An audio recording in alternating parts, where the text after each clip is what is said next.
The main character, Kang Ujin, is an ordinary 19-year-old living on Earth, but on that fateful day, he was suddenly summoned to another world. It is called Alphen. Ujin had to fight to reach the peak of fame, and when he stood at that highest position, his only desire was to return to his homeland. The year Ujin returned was 2021 in Seoul in front of Mido High School, which was the school he once attended. The first thing Ujin witnessed upon returning to Earth was the sight of some kids bullying another boy. Damn, it had been 20 years and everything was still the same, right? A strange voice suddenly rang out right next to him. Hyuk, along with the appearance of a strange person, made him jump. He instinctively took a few steps to the left, increasing the distance from the unfamiliar young man who had just appeared. But the young man continued to approach, looking at him with excited eyes from top to bottom. Humph! The uniform hasn't changed at all. Who is this beggar? Sue was indeed frightened by this young man's appearance. A beggar? A kid like you with a runny nose dares to speak so boldly to your senior. The other party replied irritably, and the person with the strange appearance, messy hair who appeared unexpectedly was our main character Ujin. He heard him say that. The gang of thugs hesitated for a moment. Ujin originally wanted to teach these kids a lesson, advising them to resolve their conflicts more gently, instead of fighting loudly here. But of course Soo Hyuk would not listen to him. Even if he claimed to be a senior, he still maintained his initial arrogant and rude attitude. Whether you are a senior or a junior, no one here cares, okay? Don't meddle in our business, just get lost. Just a crazy kid who sticks his nose into our affairs, or do you want to experience what it's like to be beaten up by a junior? Ujin was silent for a few seconds in shock. He muttered to himself, wondering if kids these days were all so rude. The way Soo Hyuk spoke to someone over 20 years older than him was truly unbearable. And that stupid guy had no idea what he was facing. He kept pushing his fist against Ujin's chest, telling him to get lost before he got beaten to a pulp like, "Jimin lying over there, you junior. If you keep acting so recklessly, I'll make sure you regret it." Ujin finally couldn't hold back anymore. He suddenly grabbed Soo Hyuk's restless arm. His first reflex was to pull back, then he prepared to throw a punch straight at Ujin's face. However, Soo Hyuk missed the punch. The interesting thing here is that Ujin showed no signs of rushing to dodge. He mysteriously disappeared from the opponent's line of sight and then reappeared behind him several meters away. While I'm still being lenient, you better know your limits. You should treat a senior like me as a god, but someone like you probably needs a beating to wake up, right? Soo Hyuk was confused, not understanding how Ujin could appear and disappear like that, dodging his punch like that. But while he was still busy searching for an answer, Ujin raised his right arm high, mumbling some incomprehensible language as if casting a spell. After that spell ended, Ujin snapped his fingers, and the gangsters watching his actions swallowed hard due to the tension. But after Ujin's snap, 1 second, 2 seconds, then 3 seconds passed without anything happening. And so these students began to change their perception of him, thinking that Ujin was a crazy person. Why wasn't his spell working, he mumbled to himself. Soo Hyuk let out a heavy breath, his anger rising even higher. Why is everything so ridiculous today? That four-eyed guy keeps boasting as if no one can touch him, and now there's some beggar showing up. Acting like a mentally challenged person, Soo Hyuk said not too loudly, but the 3 words mentally challenged still reached Ujin's ears, making him quite displeased. After a while, he sighed. It seems the spell isn't helping me. Saying that, Ujin reached out, and when he was just a few centimeters away from Soo Hyuk's forehead, he snapped his fingers hard against it. Yet it created such a force that no one expected. Soo Hyuk was pushed back strongly, and everyone present was utterly astonished. No one could believe what had just happened before their eyes when Ujin only needed to use a finger snap. He could knock down a tall guy like Soo Hyuk, then turned back to the remaining gangsters and smiled like a hellish messenger, asking, "So who wants to get knocked down next?" And so it didn't take long for Ujin to completely take down all the gangsters with just one move, the finger snap. Jimin could finally breathe again. And he couldn't help but look at Ujin with admiration, because in his whole life, Jimin had never met someone so formidable. Even though Soo Hyuk's group was just a third-rate gang, they were still quite good at fighting. At that moment, Ujin was still immersed in the satisfaction of having taught those brats a lesson and didn't pay attention to Jimin's gaze until he stood up. Hesitantly approaching him and saying, "Thank you, Jin finally reacted. "No need to thank me, but what day is it today?" Jimin felt a bit uneasy at this question, seeing that Ujin repeated once more, "What day is it today?" and received the answer that today is September 10th, 2021. As soon as Jimin finished speaking, Ujin let out a loud gasp. Then he began to mumble to himself, "I was summoned from 2016. After 25 years, it should be 2036, right? What happened? Well, on the other hand, that might be good." Jimin completely didn't understand what Ujin was talking about, but he had no intention of explaining it to him. After a while of scratching his head, Ujin left. Before leaving, he didn't forget to remind Jimin not to wander around and get beaten up by the gangsters again. Jimin kept looking after Ujin's strange figure. Then he wondered who this person really was. Ujin took a few steps, then raised his hand to the sky and started snapping randomly while chanting a teleportation spell, of course, with no effect. Jimin still observed him carefully and concluded that Ujin must not be a repeat student. Just as he thought Ujin was crazy, he suddenly turned around and startled Jimin, who was taken aback even more when he saw Ujin approaching him. However, Ujin only asked, "Hey, what's your name, student?" Jimin, though a bit nervous, sincerely replied, "My name is Jimin." Ujin's tone suddenly became very serious. "Do you have any money? It seems I came back here a bit hurriedly, so I can't perform any magic right now." The more Jimin heard Ujin, the paler he became. Clearly he wasn't afraid when he was beaten by Soo-hyuk earlier. But now Jimin was truly scared because he didn't understand why he was involved with this crazy escapee. Ujin completely ignored the distressed expression on Jimin's face and kept explaining that he was actually summoned to another planet. But suddenly he was transported back to Earth for some personal reasons that were inconvenient to mention, and it seemed that during the teleportation the energy management system encountered some issues. Otherwise, if it worked smoothly, you would have already teleported right in front of your house. The more Jimin listened to him, the more his head hurt, partly from information overload, but of course there was no information he considered true, because he wanted Ujin to stop rambling about these absurdities. In the end, Jimin had to dig into his pocket and give him 2,001, and it actually proved that this bookworm had a very kind heart towards the crazy person. When he had given Ujin 5,001 and left his phone number for him to contact later after leaving, Ujin couldn't stop praising Jimin for being such a kind kid while he was walking back to his house on the way. Ujin kept feeling lucky that only 5 years had passed on Earth.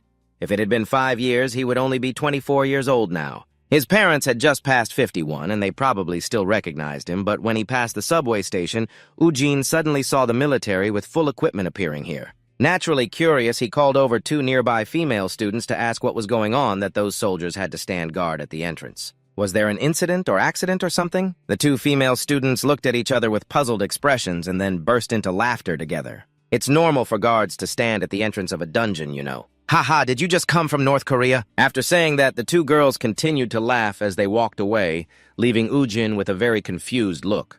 He didn't understand what they had just said, but anyway, the most important thing was to get home. Ujin decided not to walk anymore and took the subway instead. He saw another entrance to a different subway station without guards, so he went down there. However, the station door was closed with a locked iron gate. Ujin was very puzzled. Why was it locked? Could it be that something really happened here? He looked around and suddenly saw a bunch of keys placed on the windowsill of the guard room at the entrance to the station, but there was no one sitting in the room. Ujin took it upon himself. He took the keys to open the gate, and after entering, he realized that this place seemed to have stopped operating. "Damn, I shouldn't have come in here." Ujin sighed, but just as he turned to leave, a status window suddenly appeared in front of him with a warning written on it. "You have infiltrated the dungeon at exit number 1 of Gwacheon. This sudden appearance in front of you made Ujin jump, so what those 2 female students said earlier was that the dungeon was real. Just like that, the warning on the status window changed again. This time it said that the dungeon had been completed. Ordinary monsters will be summoned. Ujin felt a slight headache coming on. He had never thought about the possibility of monsters being under the subway station, and only 5 years had passed. What the hell happened on Earth? At that moment, Ujin just wanted to leave here quickly. However, this time the lock couldn't be opened in the usual way. When Ujin touched it, a new notification popped up saying that he did not own the returned stone. Oh my god, so it wasn't just locked for no reason. At this point, Ujin realized he had jumped into a pit of fire. If that's the case, then if you haven't found the time stone, you won't be able to leave this dungeon. Ujin turned his head towards the silent station, a chilling sensation creeping in, making him shiver, unsure if it was just his imagination or something else, but Ujin couldn't shake the feeling. As if the monsters would actually emerge from here. And just as he thought of this, suddenly footsteps echoed from afar, causing Ujin's hair to stand on end from the tension as he knew something was approaching. A loud roar suddenly erupted from behind Ujin. He was ambushed in the darkness, but fortunately both his agility and reflexes were quick. So he immediately threw himself to the side, escaping this attack from his opponent, and after narrowly avoiding danger. Ujin finally had the chance to see its face. It was a monster that looked like a dog at first glance, but its entire body was red, with a very ferocious face. One could say it was a rabid dog. Instinctively, Ujin raised his hand to cast a spell, only to remember that due to a malfunction, he couldn't use magic temporarily. Meanwhile, That rabid dog leaped towards him again, and looking at its sharp teeth dripping with saliva, he couldn't help but wonder what would happen if it bit him. And since he couldn't attack, Ujin could only continue to dodge. This time, the distance between them continued to close, and at that close range. Ujin realized that this dog was a rabbit breed that only existed in Anfen, yet it appeared here. He didn't know the reason, but he didn't have time to figure it out as he couldn't keep dodging like this forever. Ujin had to fight back, and just then, he saw a metal rod on the ground, and in a flash he grabbed it. With a weapon in hand, Ujin felt much more confident, thinking he should deal with the immediate threat first. So when that rabbit charged at him again, Ujin used the sharp rod to pierce its throat, determining the outcome with this single action. A familiar victorious smile appeared on Ujin's face, just like when he defeated the group of Su-hyuk with a flick of his forehead. Even without being able to cast magic, a few rabbits like you are no match for me. Just thinking like that, he thought it was all over. Who would have thought that afterwards? Ujin heard more footsteps. A pack of about 4 or 5 rabbits appeared, and looking at them, it was clear they were preparing to swarm him. However, Eugene still showed no signs of tension. With the metal rod in hand, he handled the rabbits in an instant, and Eugene silently hoped that in this dungeon there were only small monsters like them, because if stronger monsters appeared, his life would be relatively threatened. Just after defeating the pack of rabbits, Ujin received a new notification that he had leveled up. Then he could check his stats. Kang Ujin was currently at level 1. He had no ranking on the professional necromancer leaderboard. His basic stats included 15 points in strength, 13 points in endurance, 17 points in vitality, and 15 points in intellect mana. Stamina, recovery, healing, and control all had 0 points, with the remaining points being 99. He possessed 2 skills, summoning box combination level 1 and using achievement inventory level 1. At this moment, Ujin understood why, after being summoned back to Earth, he couldn't use magic. It turned out that his power hadn't suddenly vanished, but he had returned to level 1, becoming a novice mage. Although this was a bit hard to accept, Ujin was someone who always moved forward in life, so he didn't take too long to adapt to the current situation. When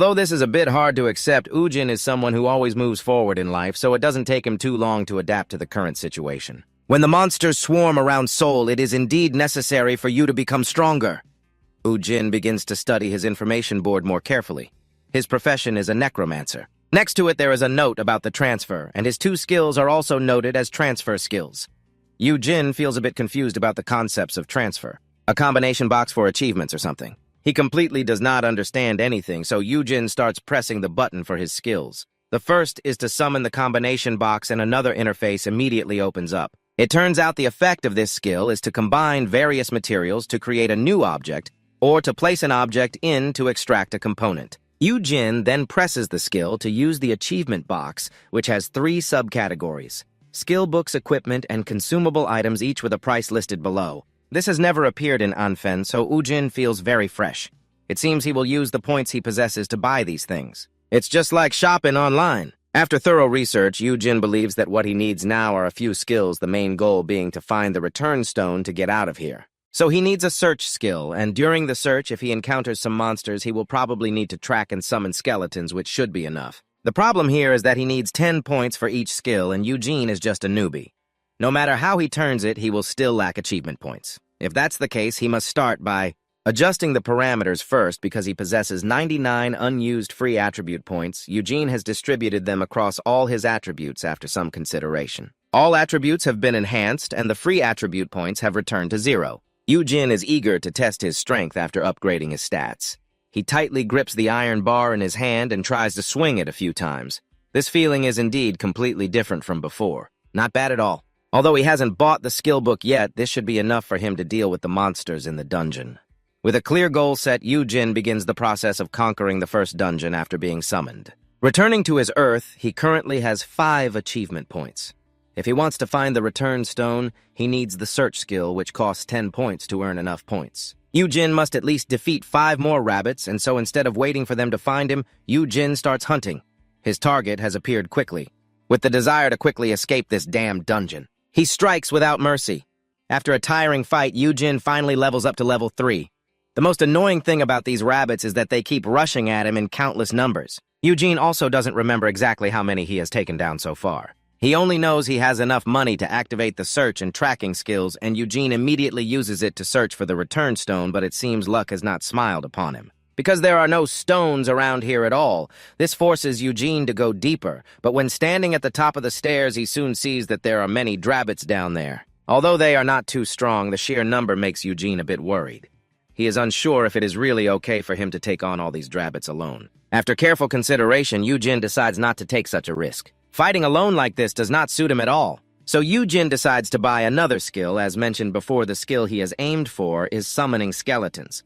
Its effect is to use the corpses of monsters. To summon a skeleton with 5 points of strength, 8 points of endurance, and 5 points of vitality, the mana and control cost to summon a skeleton is 1 point each. After learning the new skill, Eugene uses the free attribute points to add 10 points each to mana and control.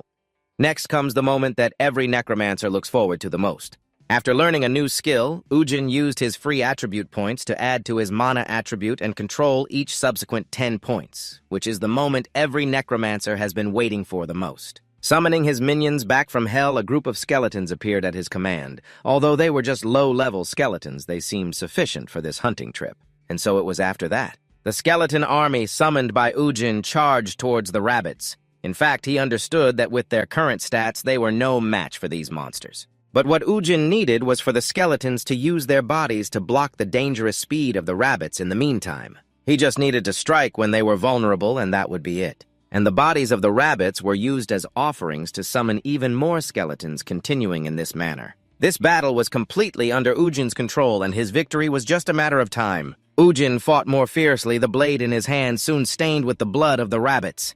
After an unknown amount of time, the rabbit horde was completely annihilated this time when he used his search skill. Eugene truly saw the light of the return stone which would help him go home, until this moment. The station security guard finally appeared at his designated spot, and then he panicked when he realized that the lock on the gate to the train station had been opened by someone. What is this? Did a resident break in here? I'm done for. He couldn't stop pulling at his ears, blaming himself for leaving his post like that. After that, this guy quickly pulled out his phone to call the rescue team, but just as he dialed the number, the light of the teleportation gate appeared again, and Eugene returned unscathed into his sight.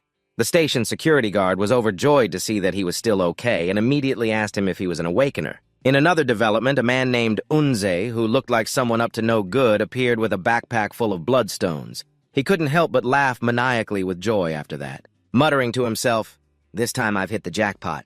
Those damn guilds, some of us even risked our lives to get these. Yet they just had to wander around and extort a huge fee like that.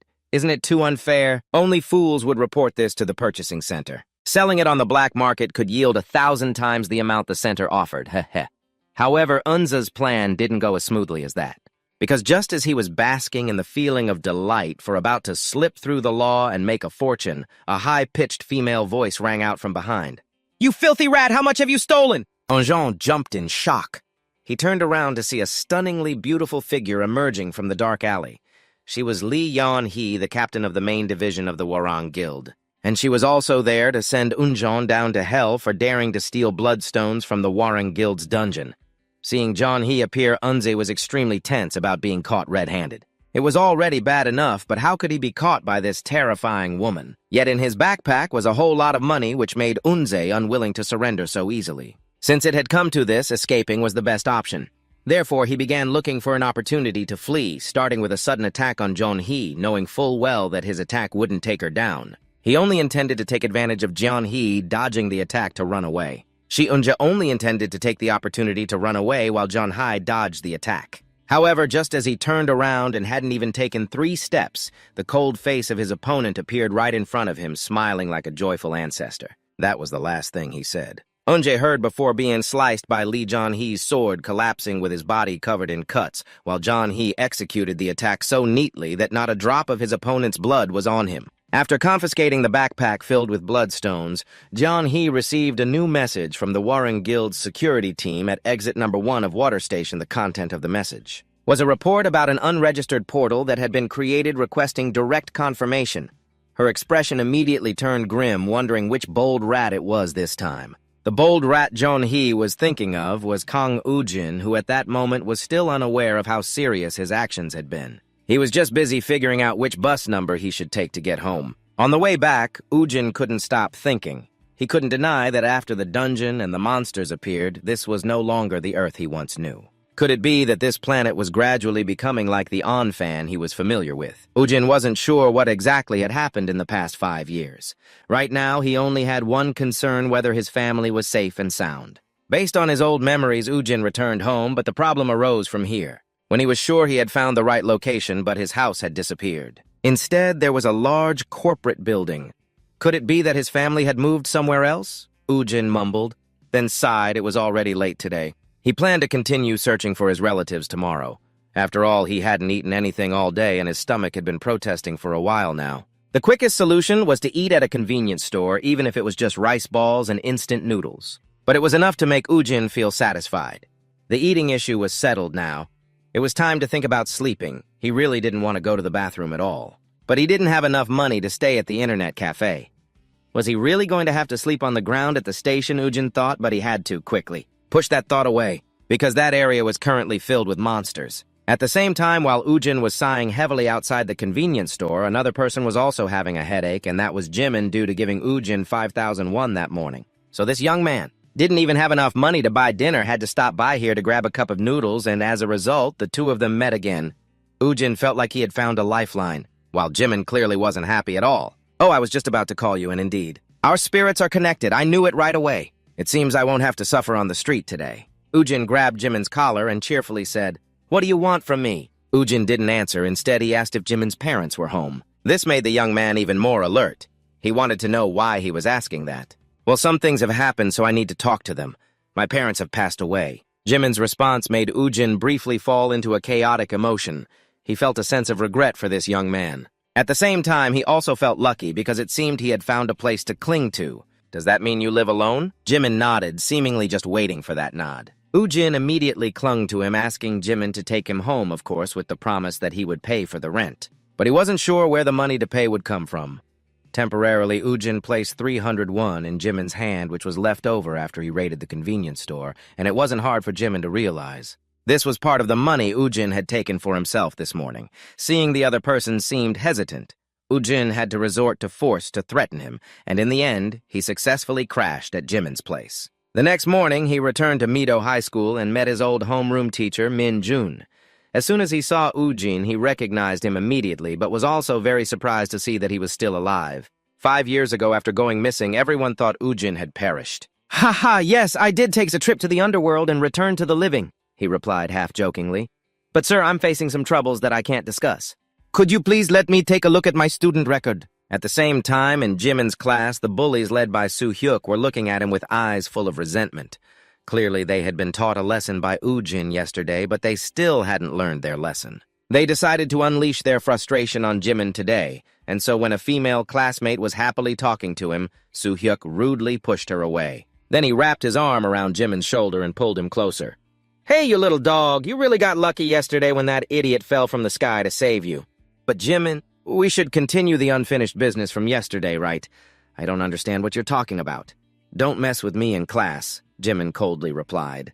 This indifferent attitude from him through Soo-hyuk's lens turned into arrogance, making him extremely angry, and even though they were in a school environment, Soo-hyuk still didn't hesitate to roughly grab Jimin's hair and began cursing with a series of extremely vulgar words. "You still don't know your place, huh, you bastard?" If nothing changed, this guy would get punched, but just then, a familiar voice rang out, causing the group of Soo-hyuk to immediately stand on end. "Stop it, wow, I arrived just in time." As soon as he saw Ujin, Soo-hyuk began to tremble, because how could he forget that guy who spoke nonsense but had flicked his forehead yesterday? "All of you follow me outside."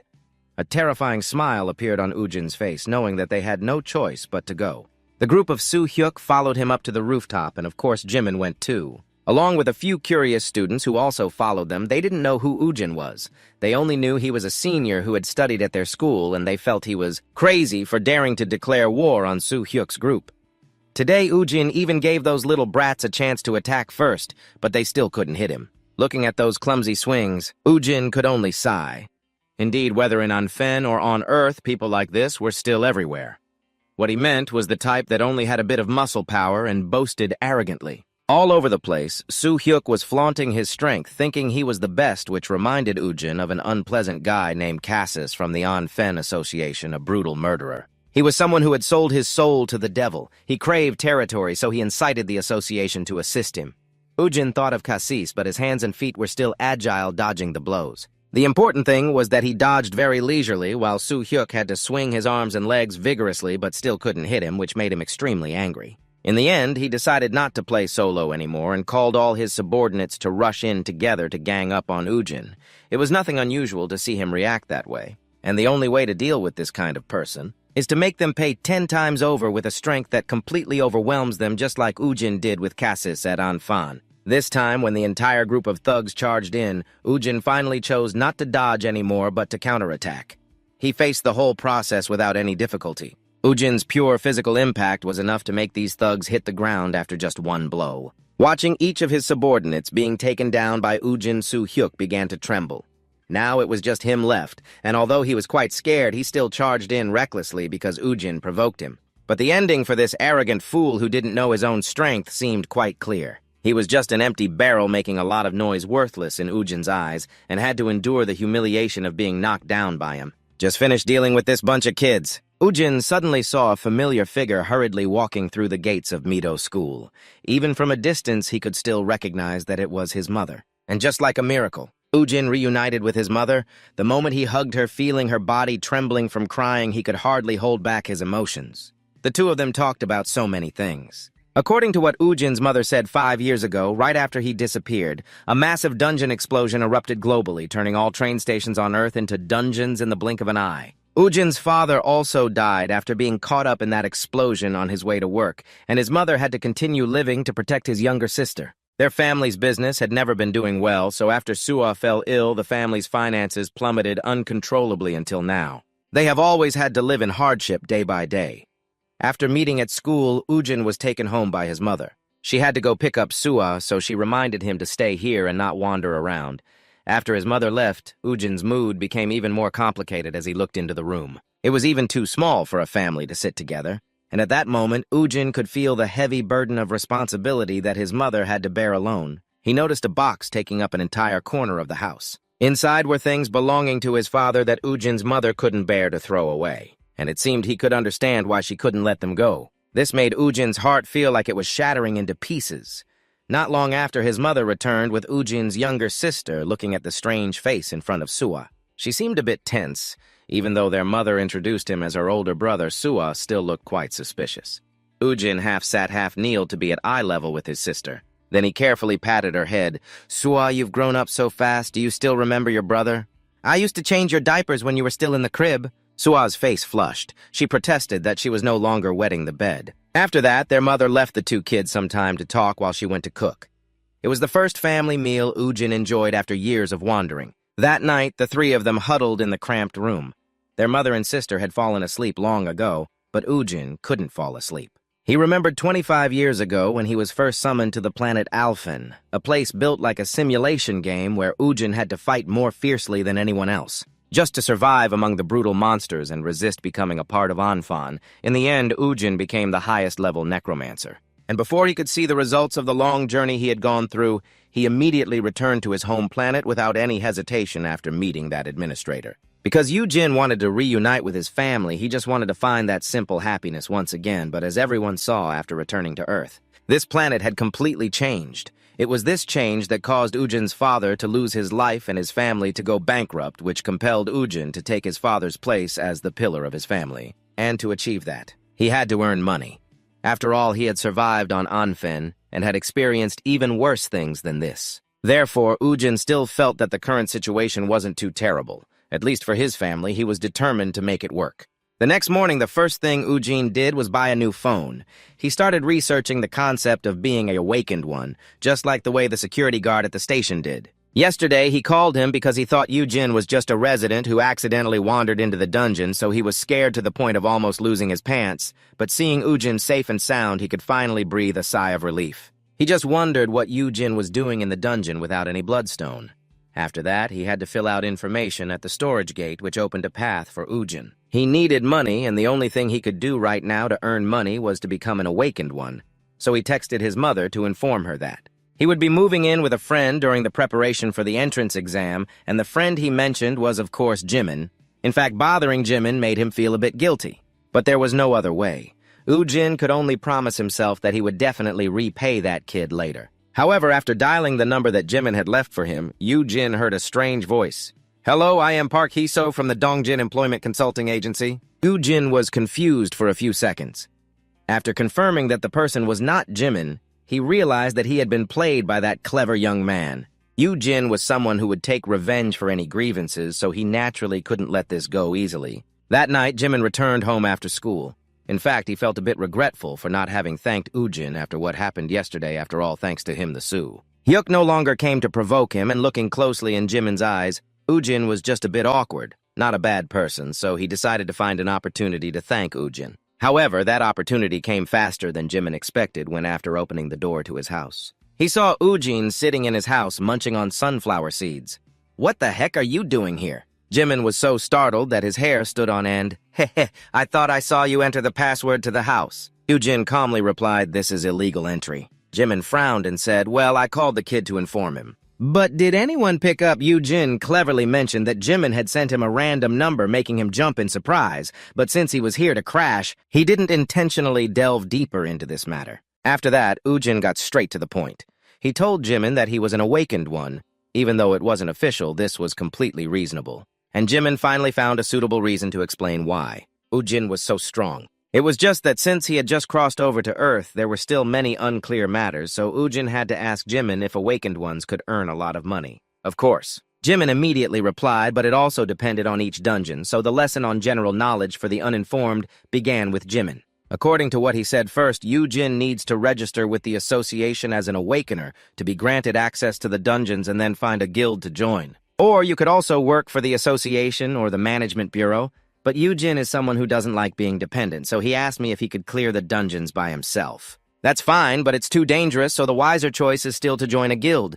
Jimin sincerely advised him, but Ujin still wouldn't listen. Because he had done some research and knew that all guilds required an entrance exam, which would take too much time, and he needed money as quickly as possible. The sooner the better. At least you should join some group. Dungeons are not something easy to handle. Jimin nagged, then urged Ujin to download an app on his phone. When he saw Ujin's phone, Jimin couldn't help but criticize him for using outdated stuff.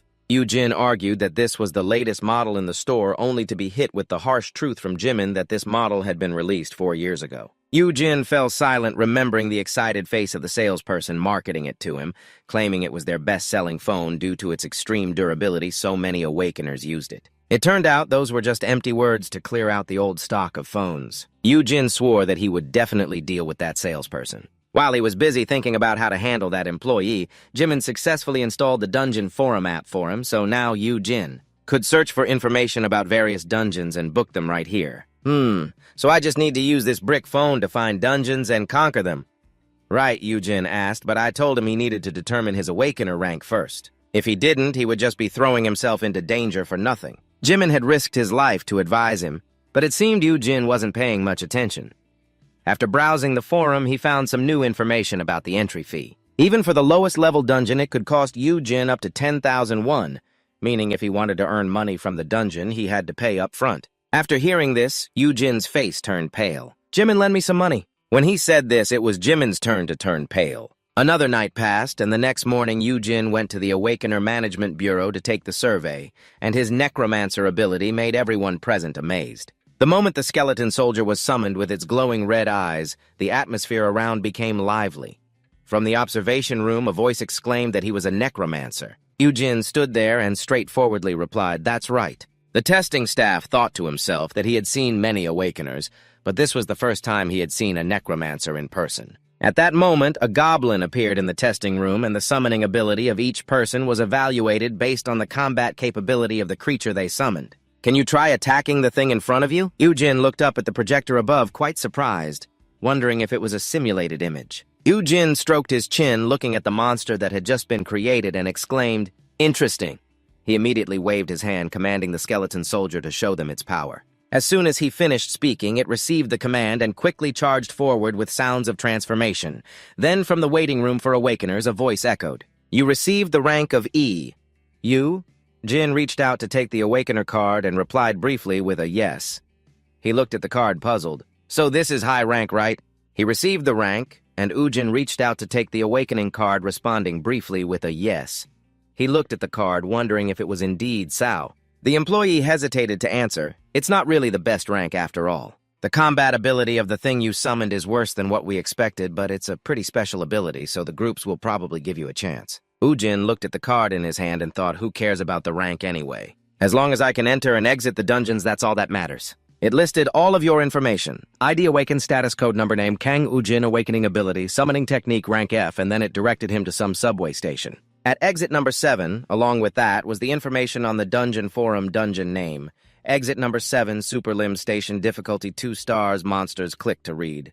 Ujin was standing there looking at his phone, mumbling. This dungeon seems suitable for me. At the same time, a person approached, hands on hips, and continued, Are you here alone? Do you want to join our group? Ujin was startled and looked back at Dosu, a veteran miner of rank E, introducing his team. We only have 7 members and there's still 1 spot left. You directly refused in the face of his confusion. Oh, never mind. I'm happy playing solo, my friend. Dosu was a bit puzzled. Wait, are you really going to throw away the entry fee like that? Moreover, the amount of bloodstone is limited for each person within a certain time. While Ujin was blankly staring with a big question mark, Dosu's voice continued. It seems like you're a newbie. He stepped closer and asked, What rank are you? Ujin replied without hiding rank, F.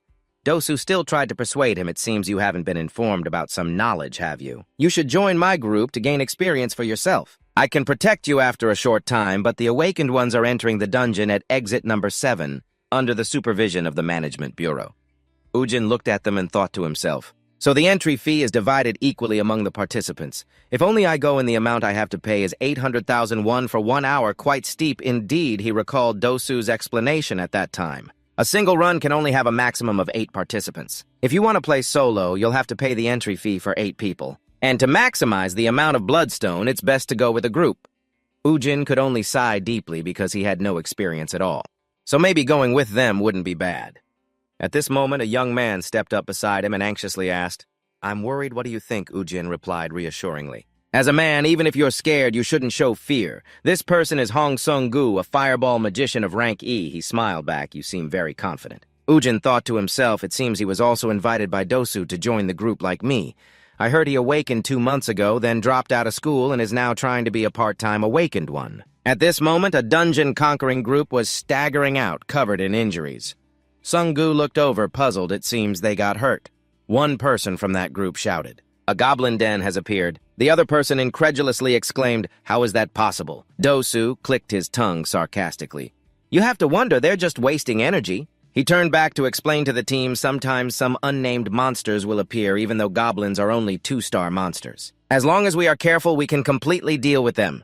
Dosu's voice continued. Now let's get ready to set off. The scene shifts inside the chaotic setting at the train station where a group of goblins appears with ugly faces summoning their powers. At the same time, they shout, Fireball, aimed directly at the monsters in front, followed by an explosion that lights up the area. Dosu steps forward, raises his hand, and shouts, Fire! As soon as he finishes, flames burst forth, burning the eyes of the creatures, accompanied by their shrill screams. The remaining team members seize the opportunity as the goblins lose their sight, rushing to attack the swordsman who delivers a horizontal slash, splitting the monster's body in 2. At that moment, Ujin's skeleton soldier also thrusts a sword, taking down a goblin near the stairs to the 2nd floor. They exchange compliments, noting that Dosu's fireball is quite useful. The group watches the skeleton soldier, marveling at how this skeleton is quicker than it looks and stronger than the average one. Ujin simply smiles, thinking to himself that he had used up all his points to upgrade his skills, and it seems to have paid off. Meanwhile, Dosu is using a small sword to stab the monster's body. He pulls out a crystal and satisfied remarks that it is indeed a 2-star dungeon. The quality of the crystals here is quite good. At this size, they must be worth at least 200,000 won each. He glances around. Wondering to himself how each tiny crystal could be worth 200,000 won, he understands why. Other awakeners are recklessly diving into this dungeon, so the 100,000 won entrance fee isn't much at all. Dosu smirks with a calculating grin. They've only just started, and already he's made such a profit. He looks at the crystal pouch in front of him, satisfied, thinking that a 1-star dungeon could never compare to this. Dosu's eyes widen, a glint of excitement in his heart, as he concludes that a 2-star dungeon is a gold mine. Then, encouraging words echo in the dungeon. We'll soon reach the final floor. Let's give it our all. The monsters appearing before them make the group halt. With their characteristic green skin, this time accompanied by bulging muscles, a large, strong black goblin stands out. Holding a magic staff, the group yells, There's the black goblin. Dosu raises his hand to stop everyone, reassuring them to maintain their formation as usual. Ujin, observing quietly with a hint of confusion, speaks up. Shouldn't we be a bit more cautious? Hearing this, he turns to Ujin and smiles. I've noted all the stats. They mainly use magic. The group remains silent, continuing to listen to Dosu as Jongchun's ability is to create shields so we can block its magic and then take it down immediately. And victory will be ours. He expresses his boredom internally, thinking if the captain has spoken, then so be it. He leans against a pillar and listens. On the monster's side, the large goblin with a dark expression raises the staff high. Dosu shouts loudly, "All right, block it!" A member steps up and creates a thin shield in front of them. The orb on the staff emits numerous lightning bolts, the energy striking directly at the shield and being blocked. Simultaneously, it spreads around the orb, temporarily neutralizing the attack. The team shows excitement. We did it, move forward. Dosu fires straight ahead. He aims for the eyes of the large black goblin in front, and the swordsman quickly slashes, but it is blocked by the staff in its hand. Dosu beside him summons and launches a fireball. Ujin still hasn't acted, looking over with concern at the dangerous array of various monsters encountered on Anfen, among which the black goblin is included. Unlike ordinary goblins, this goblin possesses a higher intelligence to the extent that they can completely use magic. However, the most formidable aspect of goblins is not their magic. As the firing ended, the enormous monster raised its hand, and immediately a group of goblin soldiers appeared with weapons in hand, while others left their hiding spots. And emerging from the shadows, one person in the team spoke up, reminding that these creatures look rather strange. One of the goblins raised a dart to its mouth and shot it at Chun, who was immediately struck in the neck and yelled out in pain, "What the hell is this? Hell!" He trembled all over, shouting, "My body!" The person next to him turned to ask, "What's wrong? What's happening?" Before he could get an answer, something was thrown straight at his head. Dongchun, after attacking the goblin, quickly ran to find a hiding spot, while the archer Duong scolded the bastard Ujin for being too cautious, muttering to himself as he had thought. The most formidable aspect of the black goblin is not its robust physique nor its magic, but rather its commanding ability stemming from its superior intelligence. Compared to other goblin species, this organized goblin army stepped forward, and he realized that his team had made a mistake in assessing the commander of an entire goblin legion, just at 1 star. At this moment, Dosu suddenly realized something unusual and loudly warned everyone, "Run quickly, get out of here!" The group quickly turned and ran for their lives, the overwhelming number of monsters making no one dare to look back while Sung-gu stood there with a fireball in hand. While the team was leaving, he chose to attack to cover the retreat cleverly, using the items in the dungeon to shield them, wearing a smug smile as Dosu shouted, "It's no use retreat?" Sung-gu anxiously asked, "What about Chun?" Looking at his teammate lying there, Dosu shouted, "He's dead." "Are you using your eyes to display that?" He continued to run with the others and ordered a retreat. The black goblin leader's eyes gleamed, and it wore a sinister smile, its magic staff continuing to emit lightning bolts. It quickly shot a bolt of electricity straight at the fleeing group, hitting Sung-gu, whose body froze, and he screamed out. Dosu saw this, but still shouted to remind the other members to run quickly. Sung-gu is down, while the shadows of the others moved away. The goblins were advancing towards him with weapons in hand, then they split to the sides to make way for the black goblin Ujin, who was hiding nearby, smirking cunningly. At this moment, he stepped out, retrieved a weapon from the system, and muttered, "It's been a long time since I've hunted goblins." Ujin summoned his skeleton soldiers, smiling as he commanded, "All right, let's go!"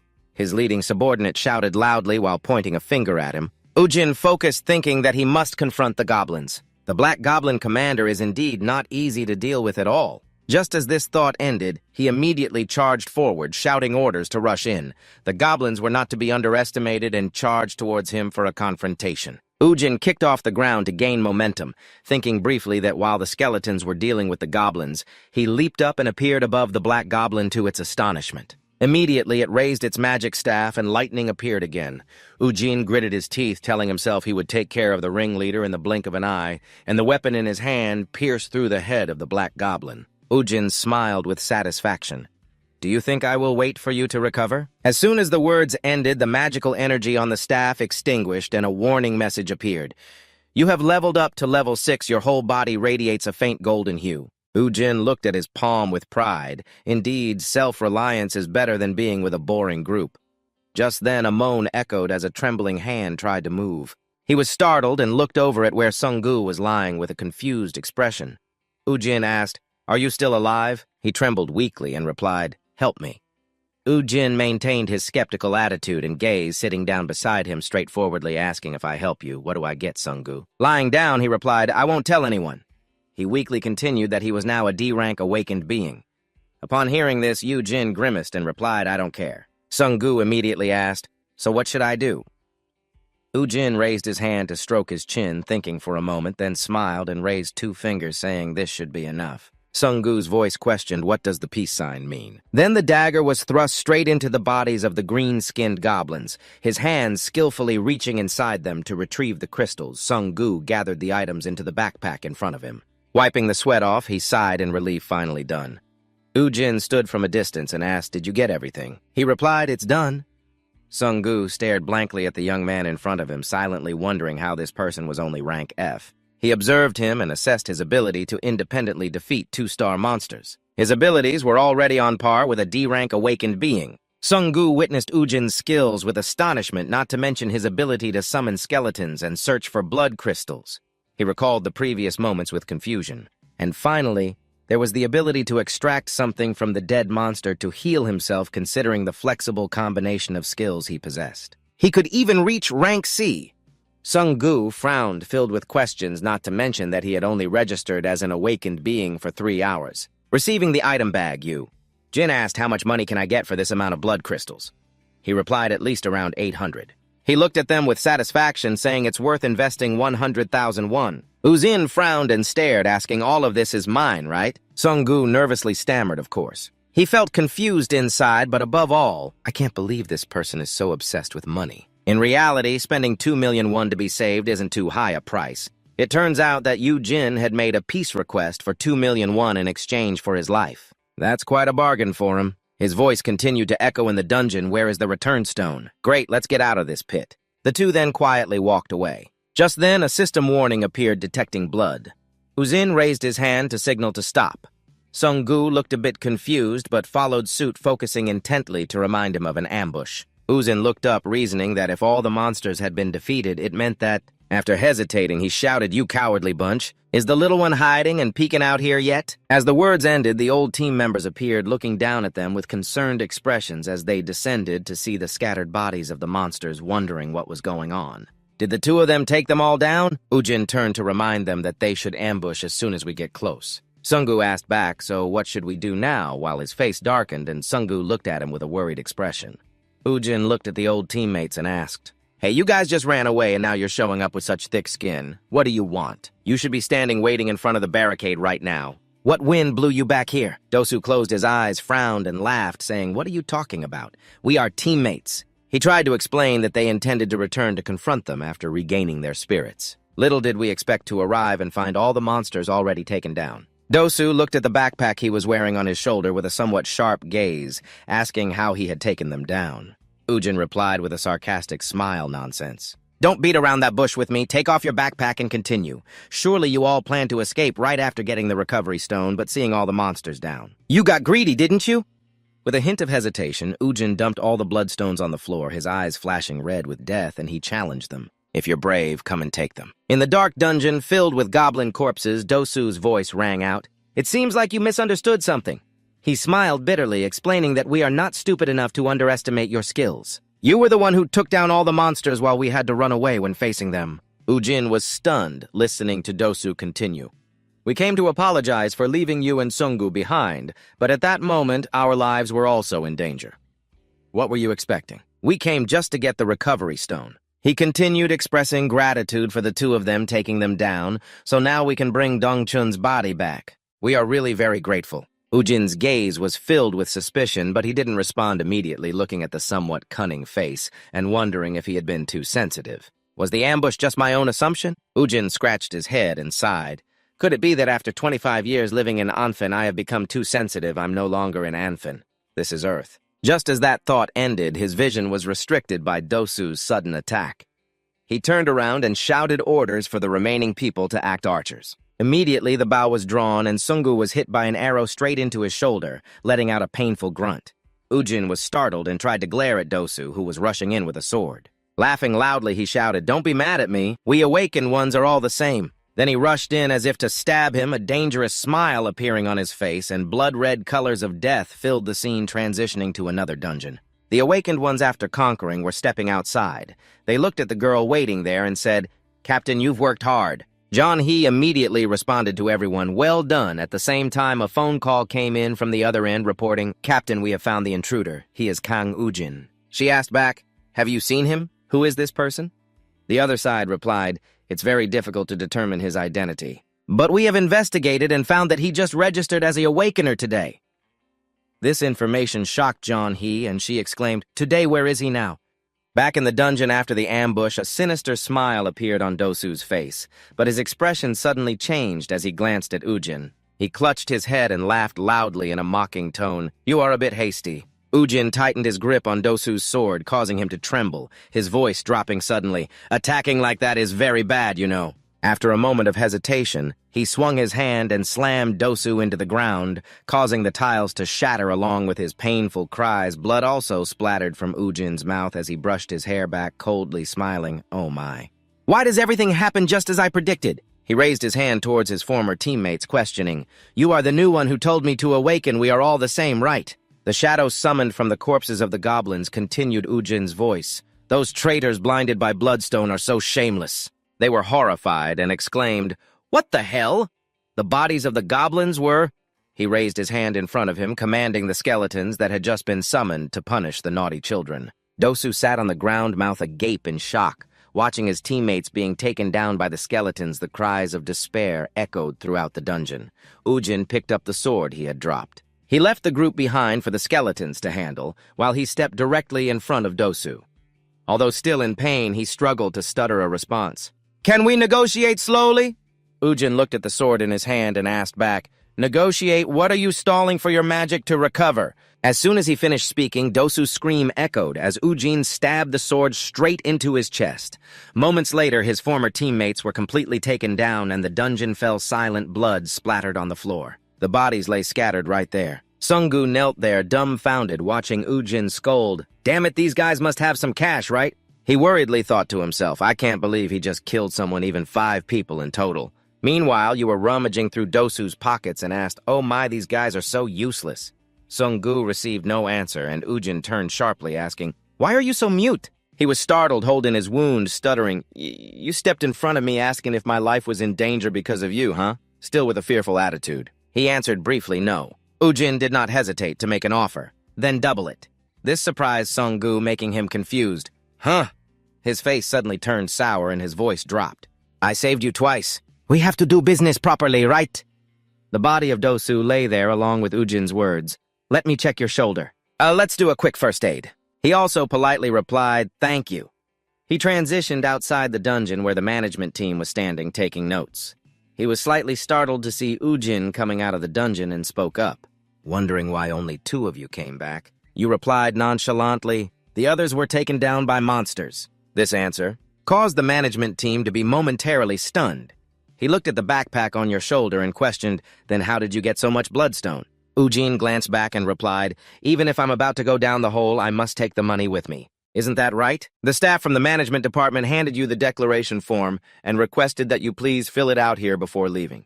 There's a possibility that you will receive contact from the management department to investigate this accident." Transitioning to the item purchasing center, Ujin stepped out after finishing the sale. You wore a smug smile, secretly thinking you couldn't believe that just 1 time in prison earned you a whopping 13 million won. Sunggu quietly followed behind. Meanwhile, Ujin was silently calculating that if he added 4 million won from saving Sunggu, the total would be 17 million. He continued walking while chuckling to himself. "Next time I will still go to prison alone." Behind him, Sunggu wore a worried expression about that 4 million won. "Even if I break all the piggy banks, I still won't have enough to pay. Should I borrow? Should I ask him to reduce it a bit?" Ujin's voice startled him. "You pointed at Sunggu and asked, I don't like being stood up, right?" He stammered in response, "I will remember that." Ujin left just like that, waving his hand, reminding me to wait for him to contact me. Sunggu could only stand there and sigh, might as well go borrow. He was startled by a flash of thought. Surely he doesn't intend to ask for another 4 million from me, right, transitioning to the phone store. With banners and advertisements all over the front inside, the staff yawned repeatedly. He looked outside and complained that there were no customers today.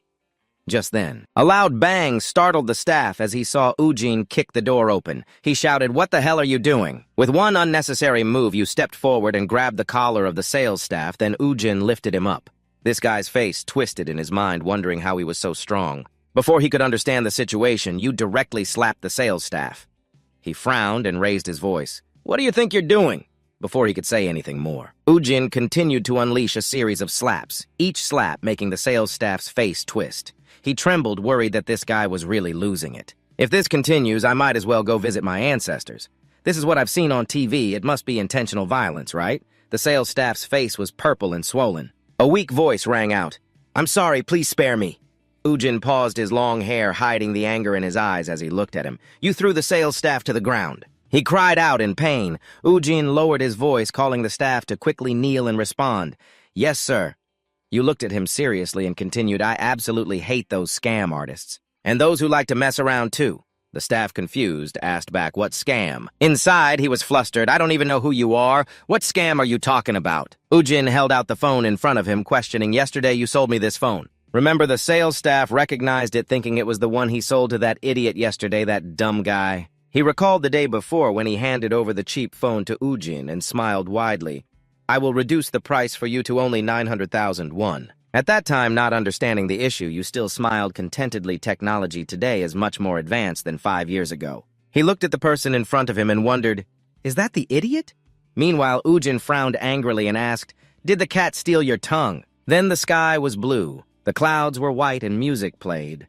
Ujin looked at the contact list and exclaimed how beautiful it was. Even the color of the latest model phone could change like this. He muttered to himself as he walked, "If that phone seller was still an An fan, I would have crippled him by now.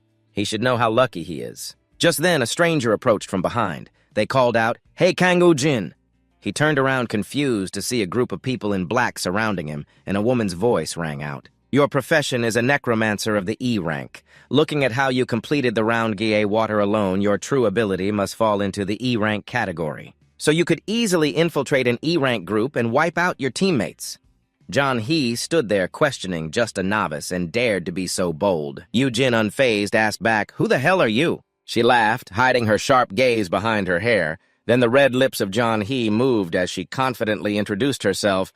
"I am Lee John He, Captain Chu, the leader of the Warang Guild." Ujin still didn't know what was happening, feeling a bit anxious. Using the tracking skill, he could sense that. He looked at the aura John He emitted, thick and strong, silently affirming that she was extremely powerful. Ujin asked them, "So what brings you all to me?" John He replied, "Oh, there's a filthy rat that dared to offend our guild's dungeon." His face darkened as he laughed. "Oh, a filthy rat, huh?" Ujin stood among the crowd and asked them, "You all came here just to catch a rat?" He smiled and continued, "Turns out the Warang Guild is just like that. No wonder your dungeon is as poor as it is." Before he could finish, a hand grabbed Ujin's face, then he was forcefully pushed down to the ground, rocks shattering and flying up. Min Seok frowned and warned, "Don't be reckless. Our guild is not something a guy like you can casually mention."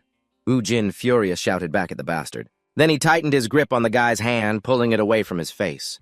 Ujin sprang up, twisting the hand hard enough to make Min Seok cry out. Seeing his subordinate groaning, John He pursed her lips, ready to make a move. In the blink of an eye, she rushed over and delivered a powerful kick right to Ujin's stomach, sending him flying and sliding across the ground, the blow causing him pain and grimacing. Not stopping there, Jeon-hee continued to where he lay, raising her foot high, preparing to stomp down again with another powerful strike aimed directly at Ujin's head. Everything shattered and his face distorted. He cried out in pain. Lo-jin frowned, thinking to himself that she was too fast, still keeping her foot on his face, preventing him from moving. Jeon-hee spoke, "Listen, Ujin." She coldly continued, "Let me give you some advice. Although you are different from the ordinary F rank, it's best not to showcase your pathetic skills anymore."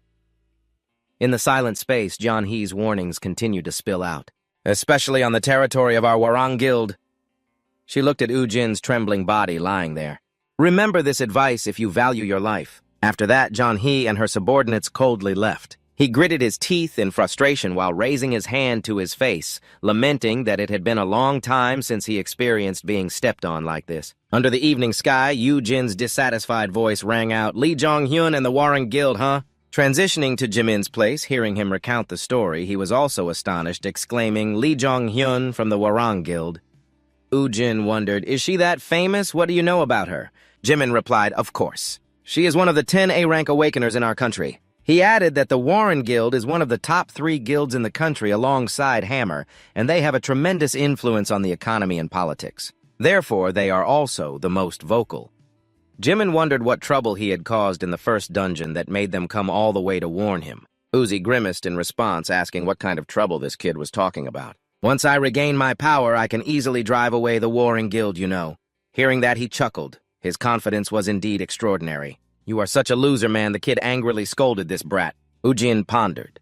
Clearly, even if he leveled up, he would still face disadvantages when confronting someone from outside the dungeon and the skills of a necromancer. There are still many limitations, Jimin's voice whined, asking why it had to be skeletons. His brother handed over a gift bag and said to forget about that. Here, take this. He wondered, why is this perfume? Ujin replied, why are you so surprised? Return the money I borrowed. Jimin waved his hand, refusing, saying that was too much. You just need to pay me back the exact amount you borrowed. Besides, I don't need it. You've helped me a lot. Ujin remained firm, saying, come on, kid, just take it. A moment of gratitude appeared on Jimin's face as he called out Brother Ujin. He continued to drink, smiling, saying, consider it my house payment, kid. He no longer refused, responding, that's fair enough. Jimin's face showed the hint of worry, thinking, does that mean he plans to stay here longer? He looked at the young man in front of him who was grinning widely. Damn, this wine is really good. Jimin asked him, didn't you find your mother already? Ujin retorted, you fool, my old house is small, so I'll stay with you until I save enough money to buy a new one. He asked further, is that place still lacking? How much more do you need? He was confused and stammered, no, that's not the issue. Jimin's eyes suddenly lit up as he looked at the table. He asked Ujin, when did you change your phone? It's the latest model. Naturally curious, Jimin asked if he could take a look. Without hesitation, he handed it over, saying, it's nice, right? Holding the phone in his hand, he exclaimed, this is a premium red color. Jimin continued to explain that because the technique for crafting bloodstone hasn't been widely applied yet, this one must be extremely expensive. Did you make a lot of money? Ujin replied, while eating chicken I wanted at an event. He recalled the scene when he fought the phone shop employee and explained it was a one-time only event in life. Jimin's amazed voice rang out, startling Ujin. Wow, you're really professional. While he sat there wondering what was going on, Ujin was focused on the phone, counting how many zeros it had. Ujin demanded, let me see that. On the screen is a notification of bank balance fluctuations. 20 deposits of 40 million, one a balance of 51,230,000, one sender Hong Sung-gu, he exclaimed in astonishment. What 40 million? Ujin frowned and scolded this crazy guy. I only told him to send me 4 million. The scene shifts to the Angel Cafe. Sung-gu walks in and sees Ujin sitting there, quickly bowing his head to greet him. Are you doing well? He took out his phone to ask again. We just said goodbye a few hours ago. What do you mean by doing well? His face darkened as he heard Ujin question him. Do you think I'm a beggar? I told you 4 million was enough. Inside, Sung-gu was worried. Big brother, please spare me. He recalled the scene of Ujin stripping Dosu and felt scared if he didn't pay him the full amount. Then my fate would be similar to those members. Sung-gu bit his lip, sweat pouring down. He hurriedly knelt down in the middle of the cafe, loudly pleading, Big brother, please spare me. Ujin was confused and scolded him. Are you short-circuiting? Sung-gu continued to shout in fear, I promise I will pay the rest to you later. Please give me a little more time. The people sitting there saw this scene and began to discuss, what's going on? Is that guy a thug? Is it high-interest lending or something? It seems that guy has borrowed from a thug. He frowned and demanded, if you don't want to die, then hurry up and sit here. Sung-gu jumped in surprise and complied, yes, sir. As soon as he sat down, he hurriedly explained, I'm sorry, but I haven't found a way to earn enough 400 million won. I promise if you give me a little more time, I will pay you back. These words made Ujin a bit confused. He asked back, 400 million. Sung-gu, with a naive face, replied with a yes. He sighed inwardly, thinking, it seems he misunderstood. I told him to give me 4 million won, but he mistook it for 40 million, and now it's even up to 400 million. Ujin's eyes flickered, secretly lamenting. Kids these days are really generous. Looking at the honest demeanor of the young man in front of him, he decided, but if he likes it, I will indulge him. Ujin clasped his hands together, smiled wickedly, and asked, so how long should I wait? The scene shifts to the next morning. Ujin is walking alone in the park from a distance. Sung-gu stood by the car, waving and calling, Big brother over here, get in the car. Ujin wondered, why is my subordinate so cheerful on the first day? He smiled and replied, subordinates have the right to be happy too. This pleased him. and he couldn't help but smile, recalling the previous night at the cafe Sung-gu was sitting obediently listening to Ujin. So earning 400 million won is almost impossible. Do you want to repay me by teaming up and giving me the money you earn? Ujin asked. That means you will have to stick with me 24/7. Is that okay? He responded without hesitation. No problem. As long as you decide on a specific time frame, I can even manage for you. Sung-gu wondered, manage. As long as you can decide on a specific time frame, I can even manage for you, he wondered. Manage how? Sung-gu eagerly replied yes from choosing to reserving these dungeons. And I can also handle selling bloodstone from A to Z. I can even drive. Basically like the support unit of an attack guild you. Jin's voice echoed, meaning it's a subordinate, right? This made him turn to stone, and you asked more, saying in general you're working hard to make up for the money. Because you don't have money, right? Sung-gu told himself he wasn't wrong, but why did he feel hurt? Then he rubbed his hands in delight and replied, You are right, big brother. Ujin smiled in agreement. Okay then. You directly proposed that the cooperation time between us will be 1 year. Working without pay is too cruel, so I will consider your salary. Sung-gu grabbed Ujin's hand gratefully. Big brother, thank you very much, he smiled back. I am the one being helped. Back to the present, the car carrying the two was speeding along the highway.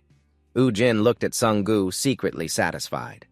Although he returned the excess money, he was lucky to have a decent subordinate. Ujin continued to propose that as long as you do your job well and guide me diligently, 10% of the profits will be yours. This made him blush with gratitude. Big brother Ujin asked next, have you found the dungeon I mentioned before? Sung-gu replied seriously, yes. As you instructed, a 3-star dungeon with the most abundant summoned monsters is exit number 3, the home of the Rocky, a type of insect monster. Just like the giant cockroaches. After that, the two appeared inside the dungeon. Ujin looked up and exclaimed, there are indeed countless of them. You reminded Sung-gu to remember to stick close behind me. He with the backpack on his shoulder replied, yes. Ujin looked up at his system screen, telling himself he would transfer all the points he had to control just in time when the system warned that the number of skeleton soldiers you can summon has increased to 10. Uzumaki smiled with satisfaction, like attracts like if the enemy is numerous, our troops must be numerous too. The skeleton soldiers were quickly summoned, and you ordered, now let's go all out, shall we? Transitioning scenes after a while at the stairs, the Rocky sensed danger and began to scream incessantly. They felt terrified of what was in front of them, which was the group of skeleton soldiers with sharp weapons raised high. Then with one swift motion, they all stabbed through and took down a Rocky. At that moment, Sung-gu came down to report, Big brother, I have collected all the bloodstones on this floor. Ujin praised, good job, keep it up. Witnessing the scene before him, he exclaimed in astonishment, what the heck did you take them all down? Sung-gu thought to himself, usually a Rocky dungeon takes up to 2 hours to clear, yet he managed to do it alone in just 15 minutes. Ujin sat down, breathing heavily. I need to rest a bit. You sit there and calculate. Now I'm level 7. The achievement points received have also increased significantly. On the screen appeared a new skill. Let's see, Fire Fist attack the opponent with a Fiery Fist level 7 mana limit. 10 achievement points required 20. Ujin scrolled to the next skill, Water Sphere, attack a target at a certain distance with a sphere level 7 limit. You showed disappointment with the skills you received at level 7. None of them were useful. Suddenly, there was information that made Ujin pause. What is this? Now there's a skeleton witch. Wait until level 10, I can possess it then. But why not buy it early? Information on the skeleton witch, level 10, mana 20. Exchange the corpse of a monster to summon a skeleton witch with 5 strength, 5 endurance, 5 vitality. Mana's operational range is directly proportional to attack speed. Flexibility is proportional to endurance, and damage power is proportional to mana consumption with a necessary control amount of 1. Sung-gu walked over and announced, Big brother, everything is ready. The return stone has also appeared. Ujin wondered how long we had been here. He immediately replied, 27 minutes. You rubbed your chin, calculating that we have tickets for 4 hours. Then Ujin stepped up the stairs, saying, we can party like this 7 more times. Sung-gu-jun was scared and replied, oh my god, you came here. Scene changed to the party transaction.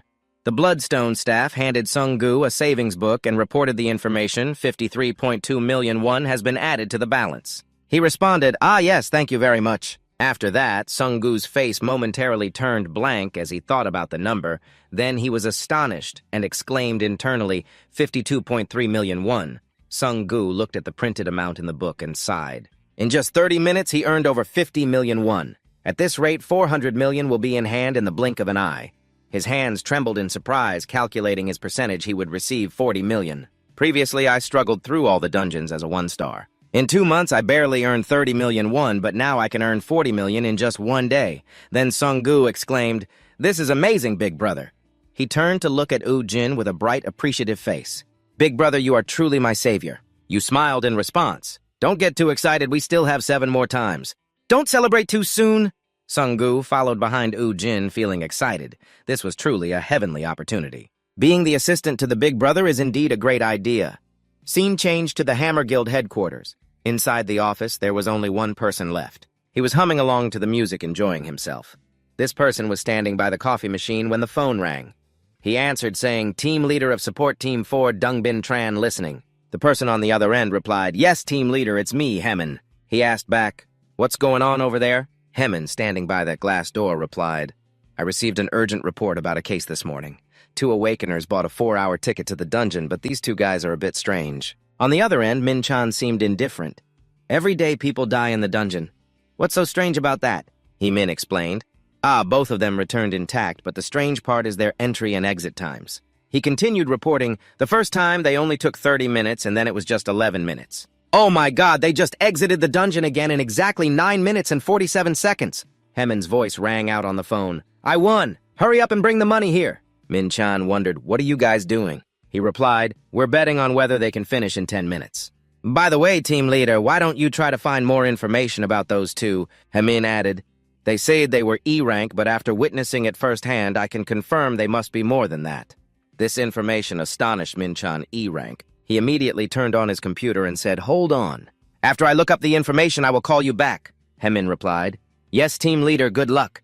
Min-chan continuously clicked the mouse to check the information and exclaimed, "What is this?" Looking at the information of the 2 people on the screen surprised him greatly.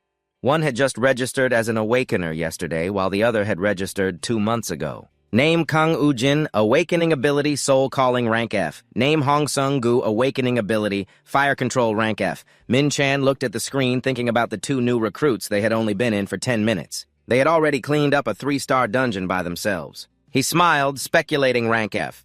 Even if the measurement feature was inaccurate, this is still too low. At the very least, it should be Rank C. Those awakeners who just started already possess Rank C abilities, so the chance for them to advance to Rank A is very high. Min-chan immediately put on his jacket and walked away excitedly. "It's been a long time since I've witnessed an awakener with such potential." Transitioning to the Hwarang Guild headquarters, images of Woo-jin and Sung-gu were also appearing on the screen along with someone's voice. "So you mean this person is the one who infiltrated our dungeon?" Another person replied, "Yes, I received such a report from an employee at the bureau there." He continued to ask, and beside him was... The staff next to him answered, "Hong Sung-gu, 21 years old, a fireball magician, rank F, nothing special. I think the one with real ability here is Kang Woo-jin." He looked at him and added, "A rank F necromancer with the ability to clear dungeons extremely quickly." The man continued to ask, "What do you think, Captain Lee Zeoni?" She recalled the scene when she first met Woo-jin. "Answer me. I know he is not just an ordinary rank F, but I didn't expect him to be this impressive." Jeon-hee replied with suspicion he is already on par with rank C. He leaned forward and continued. "So there are only 2 possibilities. Either he didn't show his full strength in the ability test, or his ability is developing at an extremely fast rate." Jeon looked over, wondering if there had ever been an awakener who developed that quickly. If we consider him truly rank F, then his development speed must have jumped 2 or 3 ranks overnight. He raised his hand to answer. There has been a similar case of an awakener who advanced from rank F to rank A. An image of a muscular man appeared. Along with the explanation, a person whose development process was completely concealed until he reached the highest rank in South Korea. Jeon-hee exclaimed, "Are you talking about Kang Chun?" She smirked sarcastically. "No way he can compare to Kang Chun." He smiled and ordered, "I'm not sure about that, but it wouldn't hurt to investigate a bit." This person is in the top 3 of the South Korean Guild Hwarang. Master Lee coughed, giving the directive to monitor him. Let's find out who this person really is. Transitioning to the dungeon, Sung-gu was continuing his work, skillfully wielding his sword. He stabbed the head of the rocky corpse, then broke open the hard shell on its head. The bloodstone immediately appeared before Sung-gu, who picked it up and tossed it into his prepared backpack. Working alone made him a bit tired. Sung-gu sighed and thought to himself that having money is nice. "But if this continues, I will surely die. I've never seen a case like this." Dying from over-extraction of bloodstone, yet he stood up and called out to Woo-jin, "Can we take a break?" Woo-jin smiled and asked, "Are you tired already?" Then Sung-gu tilted his head back and drank water, exclaiming, "Ah, that feels refreshing. I feel better now." The big brother turned to ask me how much time was left. Sung-gu replied there was 1 hour and 12 minutes left. Yu-jin sat deep in thought, calculating the amount of money he had earned. It had now exceeded 400 million won. Perhaps that was enough to buy a new house for Mom and Sue. He then stood up and called out to Sung-gu. He was taken aback and asked, "What's wrong, big brother?" Yu-jin replied, "The remaining bloodstone is all for you. I will protect you, so try to earn as much as possible, okay?" This surprised him a bit. He inhaled deeply and added, "I guess I should speed up a little more now." After that, Yu-jin dashed into the dungeon, leaving Sung-gu astonished. He could only raise his hand and call after him while Yu-jin, with a weapon in hand, rushed forward like the wind. Yu-jin and his skeleton soldiers fought fiercely, continuously taking down the monsters. He was startled to realize that one was flying towards him to ambush. Yu-jin glanced at it and smirked coldly. He then swung his hand lightly, slicing it in two. The system displayed a level up alert. "You have reached level 10. At the same time, the head of the Draki fell with a thud to the ground. Yu-jin stood there satisfied, thinking that this should be enough. The system displayed another alert. "You have completed the level for the designated profession." Yu-jin stared at the screen in confusion. Profession? How strange. Yu-jin rubbed his chin, wondering. "In Anfen, you only get to determine your profession at level 10, but I am already a necromancer. What is going on?" The system issued a warning, analyzing movement patterns. The system is determining the profession. A series of professions appeared, including mage, psychologist, warrior. Priest, warlock, along with Yu-jin's question, "Could it be done already?" Then the system displayed the information. "Warrior profession has been selected for you.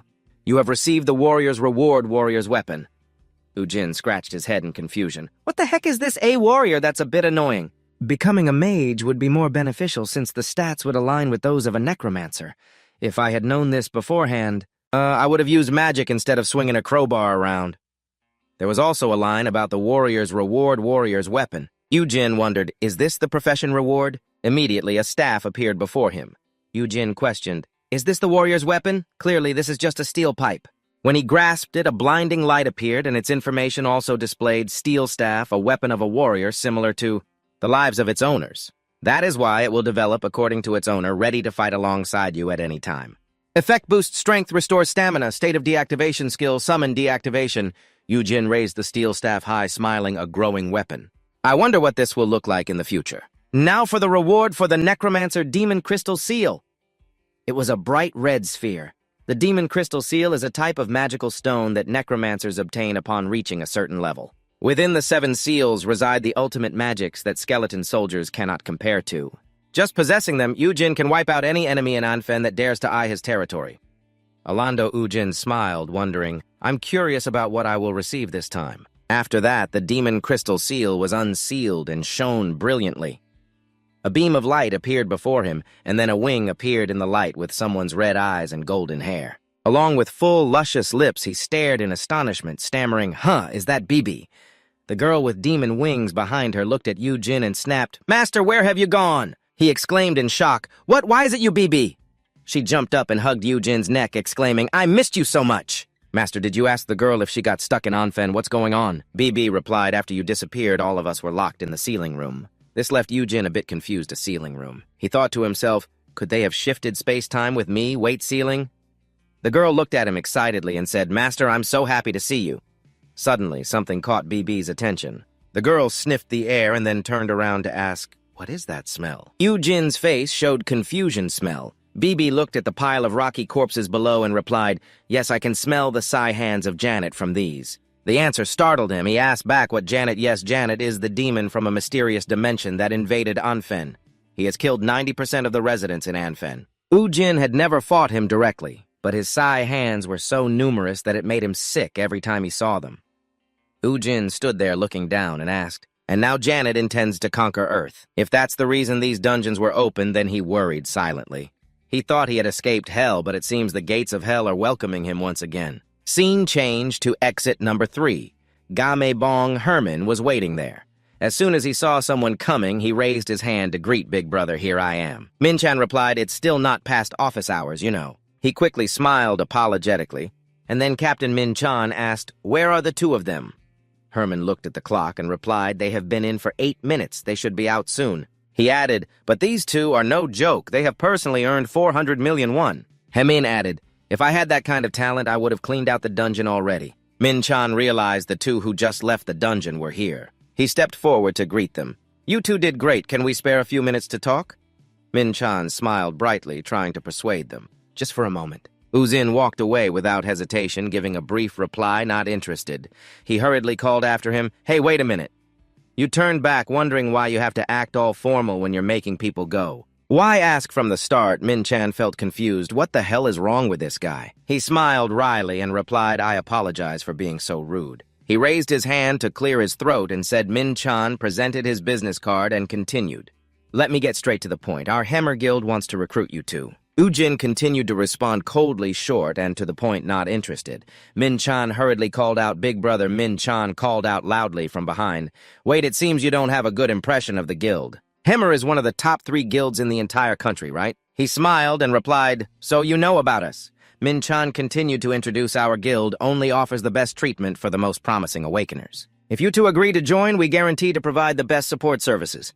Ujin interrupted, calling him Min-chan, still kept his smile, waiting for his response. Ujin lowered his voice to remind him, "I am extremely uncomfortable right now. Don't bother me anymore." Scene change then, a voice called out, "Ujin." His mother appeared extremely surprised, exclaiming, "What is this?" The real estate agent smiled and said, "Please allow me to show you around." Sua ran in and yelled, "It's so big, Mom." She turned to ask, "How are you planning to buy such a nice house?" "If there is no money, then." Ujin immediately showed the transaction screen to your mother and explained what you mean by no money. "This is the amount of money I received today." She exclaimed, "Oh my, how did you earn this amount of money?" Ujin smiled and replied, "Actually, I am an awakener, and you are still a bit surprised about that, aren't you?" "Do you have to go down into the dungeons to earn that money?" she exclaimed in panic. "Isn't that job very dangerous?" "Since when did you?" She was extremely worried it was because of this that she lost your father. She couldn't let her son face a similar fate. He hurriedly explained, "It's okay, Mom. Your son is not as weak as you think. It's just like going bug hunting, that's all." His mother still didn't stop. Even so, just then, Sua ran over and interrupted. "Mom, can we have a dog? You said we could get one when we buy a house. One with a yard." The little girl looked up and asked, "Is that okay?" She replied, "Wait a moment, dear." Ujin's voice continued. "Mom, don't worry." He bent down to pat his little sister's head and continued. "The things you have worked hard to save for all this time, I have received them. From now on, you should believe in me." The 3 of them stood silently in the yard of their new house, transitioning to the evening in an alley where Ujin's familiar footsteps approached. He called out in a deep voice, "Bibi, come here." Immediately, a stream of energy appeared in front of him, but then it vanished instantly, leaving Ujin astonished. He continued to demand, "Come here, Bibi." The swirling energy appeared again and accumulated, then suddenly vanished, leaving Uzi looking towards the alley ahead where a faint light was emanating. He asked, "What is that?" From the alley, a creature stepped out, and he exclaimed in surprise, "Is that you, Bibi? Why did you turn into a cat?" The small black cat looked at him and meowed. Ujin picked it up and asked Bibi, "Explain why you can't return to your true form anymore, so you can't stop chasing after insects." He wondered quietly, could it be that the little girl can only return to her true form in the dungeons? "Why is that?" Ujin looked at her and asked, "What about Janet's energy?" "Can you still feel it?" Bibi replied, "No, it smells too good here, the smell of peace." He was lost in thought, a demon enjoying this peace. Could it be that Janet's energy hasn't caused any effects yet? Just then, someone appeared behind Ujin and asked, "Are you also interested in the stray cats? That's quite a new aspect of you." Ujin immediately turned around to look at him and smiled, introducing himself. "Nice to meet you. I am Lee Sang-ho, the leader of the Warang Guild. If you have time, could we talk for a moment?" Transitioning to a coffee shop somewhere. Sung-gu sat there frowning and mumbling, "He is indeed someone I can't grasp." He recalled the time he drove Ujin when Sung-gu had wondered, "Brother, why did you refuse the invitation from the Hammer Guild?" "Is there another reason?" He replied dejectedly, "It's just that I hate taking orders from others." He replied in frustration, "It's just that I hate taking orders from others." Sung-gu smiled and exclaimed, "I understand now. Indeed, the big brother is different." After that, he burst into laughter. Even a powerful guild like Hammer couldn't shake the big brother's pride when looking at Ujin's expression at that moment. Sung-gu could only silently wonder why he rejected the Hammer Guild for that reason. Back to reality, he sat there laughing excitedly. What does the reason matter? We will soon achieve the dreams we've always wished for. Sung-gu reminded himself that the important thing is to trust and support the big brother from now on. A business staff approached with a stack of documents in hand. "Excuse me, sir, have you been waiting long?" He sat down, took out paper and pen, and asked, "Would you like to sign the contract right away?" Without hesitation, Sung-gu immediately agreed. Switching to the cafe, a voice from inside rang out. "First of all, I sincerely apologize for the incident that happened yesterday." Two people were sitting there, and he continued. You had a bit of a conflict with John He, right? Yu-jin replied with suspicion. John He. He recalled her appearance and asked, oh, that red-haired girl. Sang-ho explained, yes, she's my younger sister, but she has a fiery temper. He smiled and continued, she values our guild extremely, so if anything serious happens, I will fully compensate you. Ujin straightforwardly asked back, I don't need any compensation. What really brings you to find me? Sang-ho maintained his calm demeanor in response. You're quite perceptive. He appeared serious. To be honest, I've been observing you for a while. Your remarkable speed in completing dungeons is something that cannot be found in a rank F. All right. With that speed, your level must at least fall into rank C. Sang-ho affirmed, and I'm sure you will progress even further. Yu-jin, feeling frustrated, thought, just when I got rid of the Hammer Guild, now it's the Warang Guild. He then continued to ask directly. In short, you want to recruit me, right? At this point, he finally made the exact request. Please join our guild. I promise to help you train with the most optimal methods. Most suitable for your skills, Yu-jin. He had a bit of doubt. The optimal methods that suit my skills, huh? Then he smiled challengingly and asked, so if I defeat you, will you give up the leadership seat? Let me have it, okay? Sang-ho calmly replied, just as the rumors say, your confidence is indeed no joke. He smiled and continued, but I lead the Warren Guild not just with my awakened strength. My rank B is nothing compared to those of rank A. Sang-ho affirmed in front of Yu-jin's doubtful gaze, so if you defeat me, I still won't relinquish the position to you. He immediately stood up and left. Then I'm no longer interested. Goodbye. He sat there and posed a question. Why do you think dungeons appear, Yu-jin? Sang-ho's voice turned serious. It's been 5 years since that dungeon collapse until now. They remain an unsolved puzzle.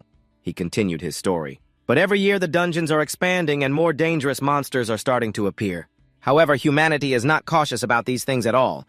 They even started exploiting bloodstones for profit.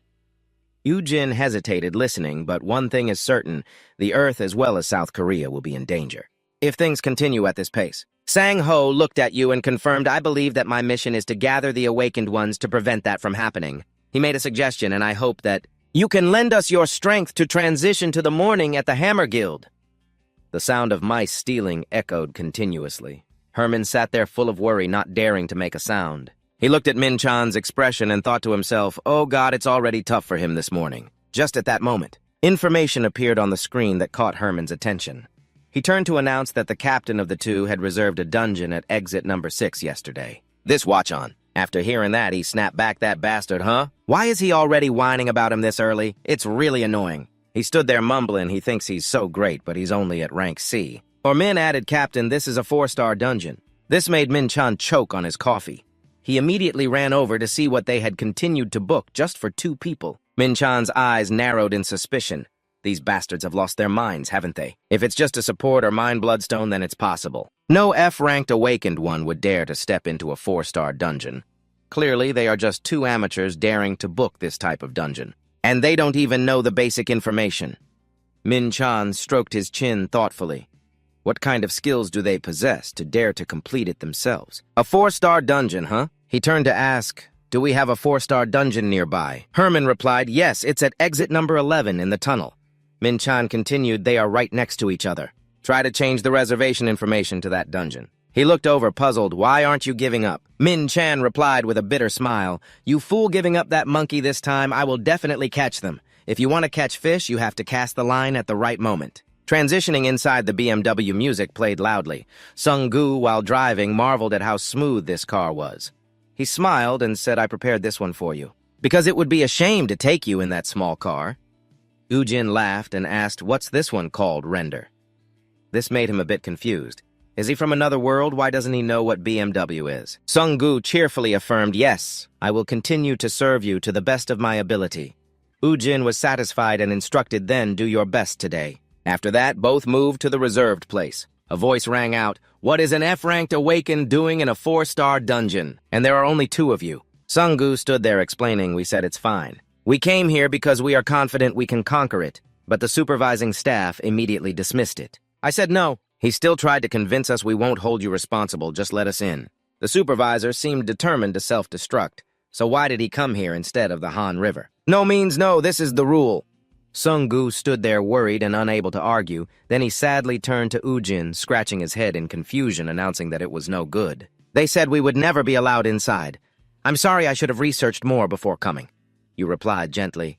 I guess I'll have to go to the management to renew. Find a level 3 dungeon in this area. Just at that moment, Min-chan stepped forward and said, We meet again here. He and Herman smiled as they approached. What a coincidence.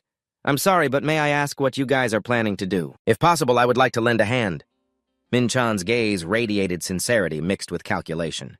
Is that all right? Yu-jin replied frankly, What a coincidence, you little monkey. He asked further, So what can you help with? Please take me closer to Watchun Station, the main hub. Chun Min-chan said, Surely you guys don't know that only C-class assault forces can enter level 4 dungeons. He pointed towards the dungeon. This is a level 4 dungeon managed by our guild. We have prepared in advance for reservations so you can use it as you like. This made Yu-jin a bit suspicious. You're too good. Min-chan smiled and replied, There's nothing free in this world. I'm just expressing my sincerity. I will take care of the rank adjustment, so feel free to conquer it. You stepped forward. If you're that good, I will gratefully accept your offer. He politely replied, You're quite generous. Before we go in, please wait a moment. I have prepared a gift for you two. Ujin wondered, Did you prepare something like that? Min-chan turned around and replied, Please wait a moment. The trunk of the car was already opened. He looked inside and muttered, There's nothing free in this world. Min-trang laughed heartily, feeling pleased. Even if I don't ask for anything, every favor comes with a debt. If treated to a meal, that person will surely feel the need to treat the other next time. He silently calculated that even if the guy was an awakened one with bizarre potential, he was still just a 24-year-old rookie. Kang Ujin, you're already in my hands. Hamin stepped forward to chat. You're completely different from yesterday. Ujin immediately asked back, different how? He answered frankly, it was hard to start a conversation with you yesterday. Ujin explained, I was in a bit of a bad mood yesterday. He thought to himself that his mind was a mess when thinking about Shanette. Hamin smiled and continued, You must be the type of person who works according to your mood. Today it seems like you're in a really good mood. How about we go for a drink later? Ujin cheerfully replied, Sounds good. Just this one sentence made him feel pleased. I will make you sign a contract to become an asset of the Warren Guild for 2 years. Ujin, you will join the Hammer Guild, right? Min was already thinking about manipulating Ujin over drinks. He continued to propose, I know a great place, let's go check it out. Ujin was curious. Where is it? Sung-gu, feeling frustrated, said, These guys flatter the wrong person. Even if they treat him, he will never join. A moment later, Min-chan's footsteps returned. He looked around and then asked, Where did they go?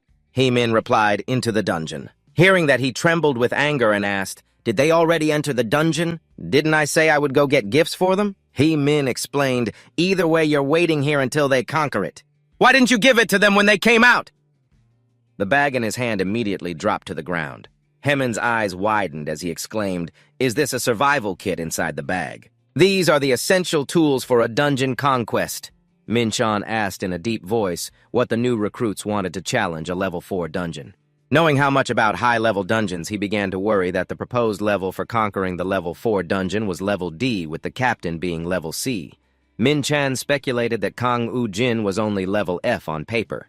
But looking at his speed in conquering the level 3 dungeon, he might be capable of defeating the monsters in the level 4 dungeon.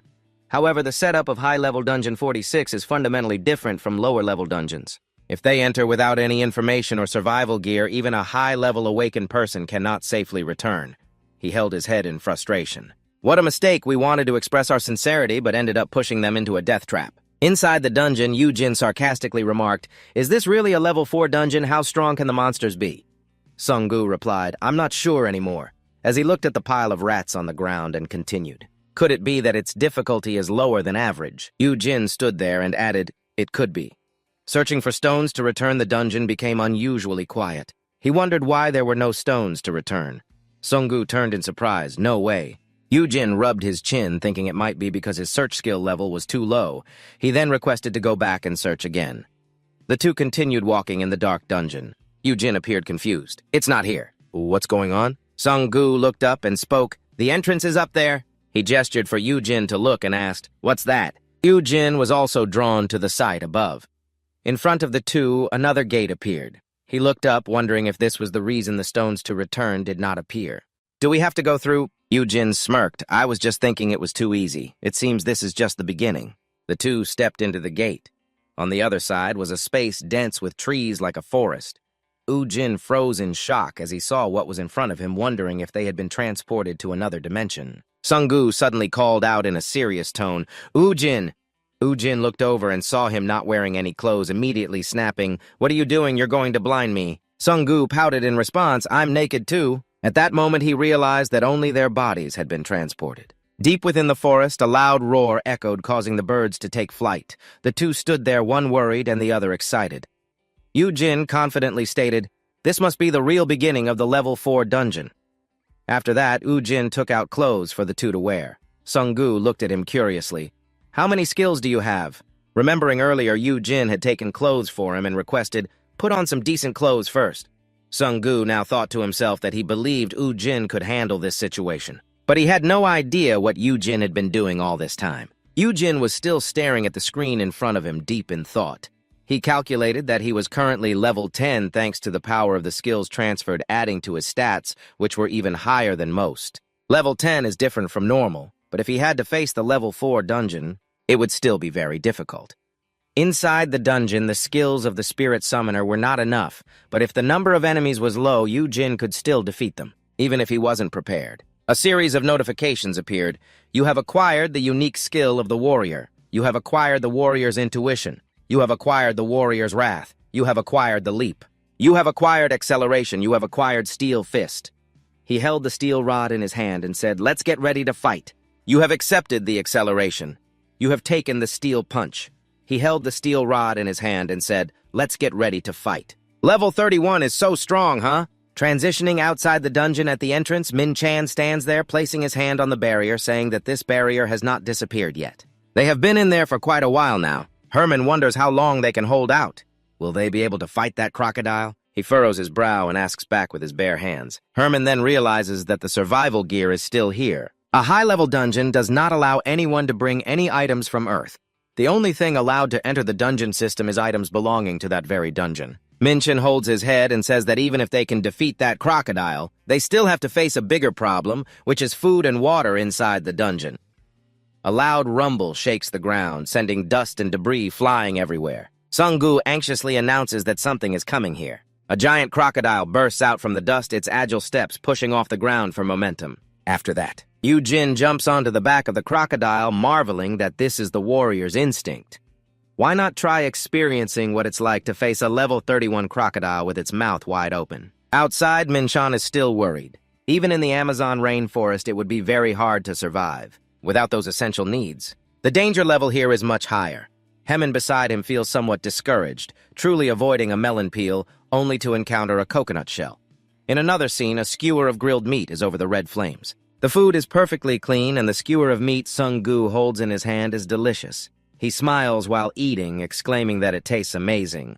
Jin responds that crocodile meat is indeed a delicacy. Taking it down and grilling it like this is incredibly tasty. Try this eating crocodile meat and drinking beer is fantastic. Sung-woo finishes his beer, his face turning red, saying that this drink is also delicious. Jin looks at his younger brother with a fond gaze. Outside, Hee-min's voice rings out, saying that they have been in there for quite a while now. He wonders if after this long, can we be sure that they are still alive in that forest? Min-chan replies that if it's just one crocodile, they could use some summoning skill as bait and then avoid it. But that wouldn't be enough to get through the swamp, Herman worries, saying that the swamp keeps appearing in the jungle after a while. It is a death trap for melee warriors because when your feet sink into the swamp, you have to fight against a herd of capuchin monkeys while also dealing with a giant anaconda. Sung-gu panics and warns that there is only one ranged attacker, Hong Sung-gu, and moreover his fireball won't be strong enough to stop the attacks from the herd. Capuchin monkeys. The two of them lower their heads in worry, sighing together that it's really hard. Indeed, it's very difficult in the dungeon. The fireballs are being launched targeting the monkeys in the trees. Jin shouts excitedly to burn them all. Sung-gu is astonished. Does he also have that skill? In front of the two, there is a group of skeletal mages with wands in hand. The information reads, summon a skeletal mage. Take the corpse of a monster to summon a skeletal mage, level 10, limit 20 mana. Outside, Min-chan is eating instant noodles while waiting. Min beside him worries, saying that it's been 4 hours. Do you think they can get through that dungeon and come out? He replies in a deep voice that he doesn't know. The monsters are not the only danger in a high-level dungeon where it is filled with trees, animals, and insects completely different from this earth. Min-chan asked again how much they would know about the ecosystem over there. Both men exclaimed, "Oh no." If they accidentally eat any poisonous plants, then Min-chan replied in a low voice, "They are doomed." Over here. Sung-gu was holding a juicy red fruit, preparing to take a bite. He exclaimed that eating mountain fruits is truly excellent and very sweet, Yoo-jin added. "If you don't cook that fruit and just eat it like that, you'll definitely die." Sung-gu heard that and quickly spat it out, then complained that he should have warned him sooner. Sung-gu turned and wondered how he would know about these things. "You just know there's no need to worry," he thought to himself. "How would I know? Because this place is similar to where I lived 25 outside the dungeon. It was night." Hee-min was still sitting there asking, "But Captain, why? Why are you trying so hard to recruit Kang-woo-jin? Our guild isn't really interested in that." He sighed lightly and replied, "Hee-min, I have never doubted my instincts." Herman smiled and said he was looking for promising awakened ones. "Right, do you believe that Park Jingu is a very potential awakened one to recruit him into our guild?" Min-chan affirmed, "That's right. And now I am also confident that Kang-woo-jin is stronger than Park Jingu." This surprised Herman, stronger than Park Jingu. The two were sitting there chatting back and forth. "That's right, it would be a waste if he didn't join the guild." Hemin said, "If we lost an awakened one like him, it would be a tremendous loss for humanity." Hemin replied, "I just hope he can survive and come back." The captain never thought that being a captain required so much thought. Then he stood up cheerfully. "Let's pray together." "He will definitely survive and come back," Min-chan replied. "But it's tough." This made Herman's workshop full of worry.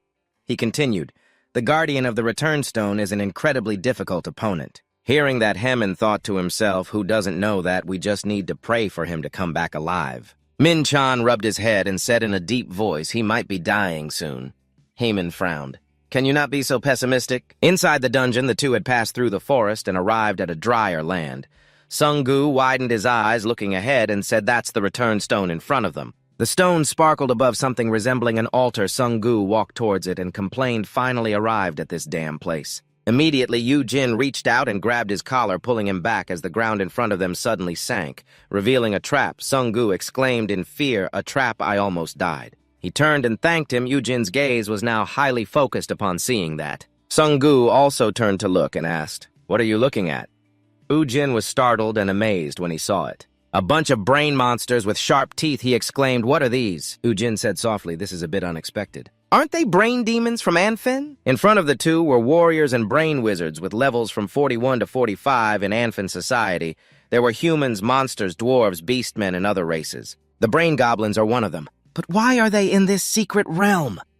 Yoo-jin stood there in silence, pondering for a moment, then directly looked at them and asked, "What are you doing here?" His attitude astonished Sung-gu and the whole group of goblins. The goblins behind started chattering in their language. One of them stepped forward and asked, "Who are you?" "How can a human speak our language?" Yoo-jin replied in the goblin tongue, "It doesn't matter. I'll ask again, what are you doing here?" The goblin replied in a low voice, "We have lost our homeland." Yoo-jin asked again, "Did the demon Janet invade it?" He answered, "That's right." After a piece of balance disappeared, Janet became the master of that place. "We are here because of a pact with him." Yoo-jin was taken aback. He repeated his words, "A pact." The axe in the goblin's hand was raised high to the sky. He swung it down, affirming, "With this pact, the earth will now belong to us." Upon hearing this, Yoo-jin laughed and replied, "The earth has never belonged to Janet. That pact is basically useless." He then drew his weapon. "You dare invade this place, you've got guts." The leader commanded the warriors to advance and defeat the enemy. The group of goblins immediately obeyed and charged towards the two. Yoo-jin focused and prepared for battle against the overwhelming number of monsters. As they charged forward, Yoo-jin remained calm. The scene shifted outside the dungeon. Hemin looked in and said, "Captain, the situation seems unfeasible. 6 hours and 20 minutes have passed." Min-chan stroked his chin and replied, "A day has passed in that secret realm, which means..." He thought to himself that they had completed a 4-star A-level secret realm with just 2 people. Hemin suddenly exclaimed, "The countdown has disappeared." Min-chan stood there silently praying, "Please, I'm really worried. I hope they come out. Please survive and return." The barrier had now vanished, and the dark steps of the subway station led deep down. After a waiting period, everything remained silent. Hemin spoke up, "They haven't come out yet. I guess this is a bit too much for them." Min-chan sighed and requested, "Let's clean up. We should use a cart to clean up." But what lay before him made him freeze. Min-chan saw 2 people stepping up with a pile of stuff in their hands and exclaimed, Yoo-jin. He excitedly congratulated everyone on returning safely. Yoo-jin smiled and asked, "Why do you look so happy?" Then the cart of the two rolled down the road as Yu-jin's voice rang out. We really don't need the relief supplies, but the attack gear is great. He looked at the list and then turned to ask, is the crocodile skin that expensive we can't take it? Sung-gu smiled and replied, I knew that. He reminded Sung-gu to remember to bring it next time. He smiled bitterly, thinking to himself that he was fine with excavating bloodstone, but he also had to deal with the monster corpses. The dream of becoming the fire mage was gradually drifting away. Outside, something caught Ujin's attention. Sung-gu curiously asked, what's that? He looked at the couple outside and replied, that's Jimin driving to where they are. Over here, two people are talking about something. Suddenly, a loud call rang out, startling Jimin, who looked over to see Yu-jin sitting in the car, waving at him.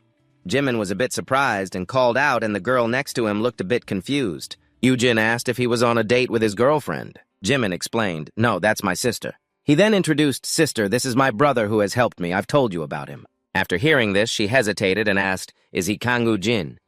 Seeing her recognize him, he was somewhat surprised. The scene shifted to the Hammer headquarters where someone was holding a piece of paper and speaking.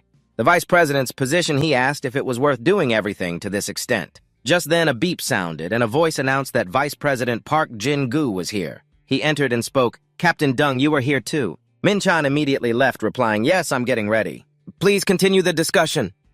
Jin-gu wondered what was going on with the captain, to which Do-jun replied, I don't know, it seems like he found a fake soul summoner. Now he asked me about the position of Vice President Cho, that guy. He heard that and said, if Captain Dung has requested it, then we must capture that fake soul summoner by any means necessary. He wondered why we needed to do that. This guy has been making a fuss about searching for talent lately, and whoever he recruits is terrible. Captain Dung finding you is indeed lucky. Jin-gu, hearing that, smiled wryly. Don't be too harsh on him. Do-jun crossed his arms and asked, what about the situation in America? He replied, the rumors seem to be true. Based on how they are coming back, we can be sure that there is someone new in the Titan Guild. He frowned, thinking about the truth of that rumor. Someone has left the secret realm and transitioned to another place. A long-haired girl is standing by the window looking out at the city at night. Her image appeared on the screen along with someone's voice asking, how is she? The supervising staff replied, nothing has changed. She cannot understand our language and keeps repeating strange words. The person reported further, it seems to be a disability caused by injuries. Din-kun, the Titan team leader, responded, I understand. In any case, she is a crucial factor in uncovering the secrets of the secret realm. We must find a way to treat her so we can communicate. The staff immediately complied. Yes, Captain. He frowned, thinking, it's been 5 years since the secret realm appeared. Will we uncover its secrets? On this side, the girl is still speaking in that strange language. She placed her hand on the glass, hesitantly saying one word, Jin.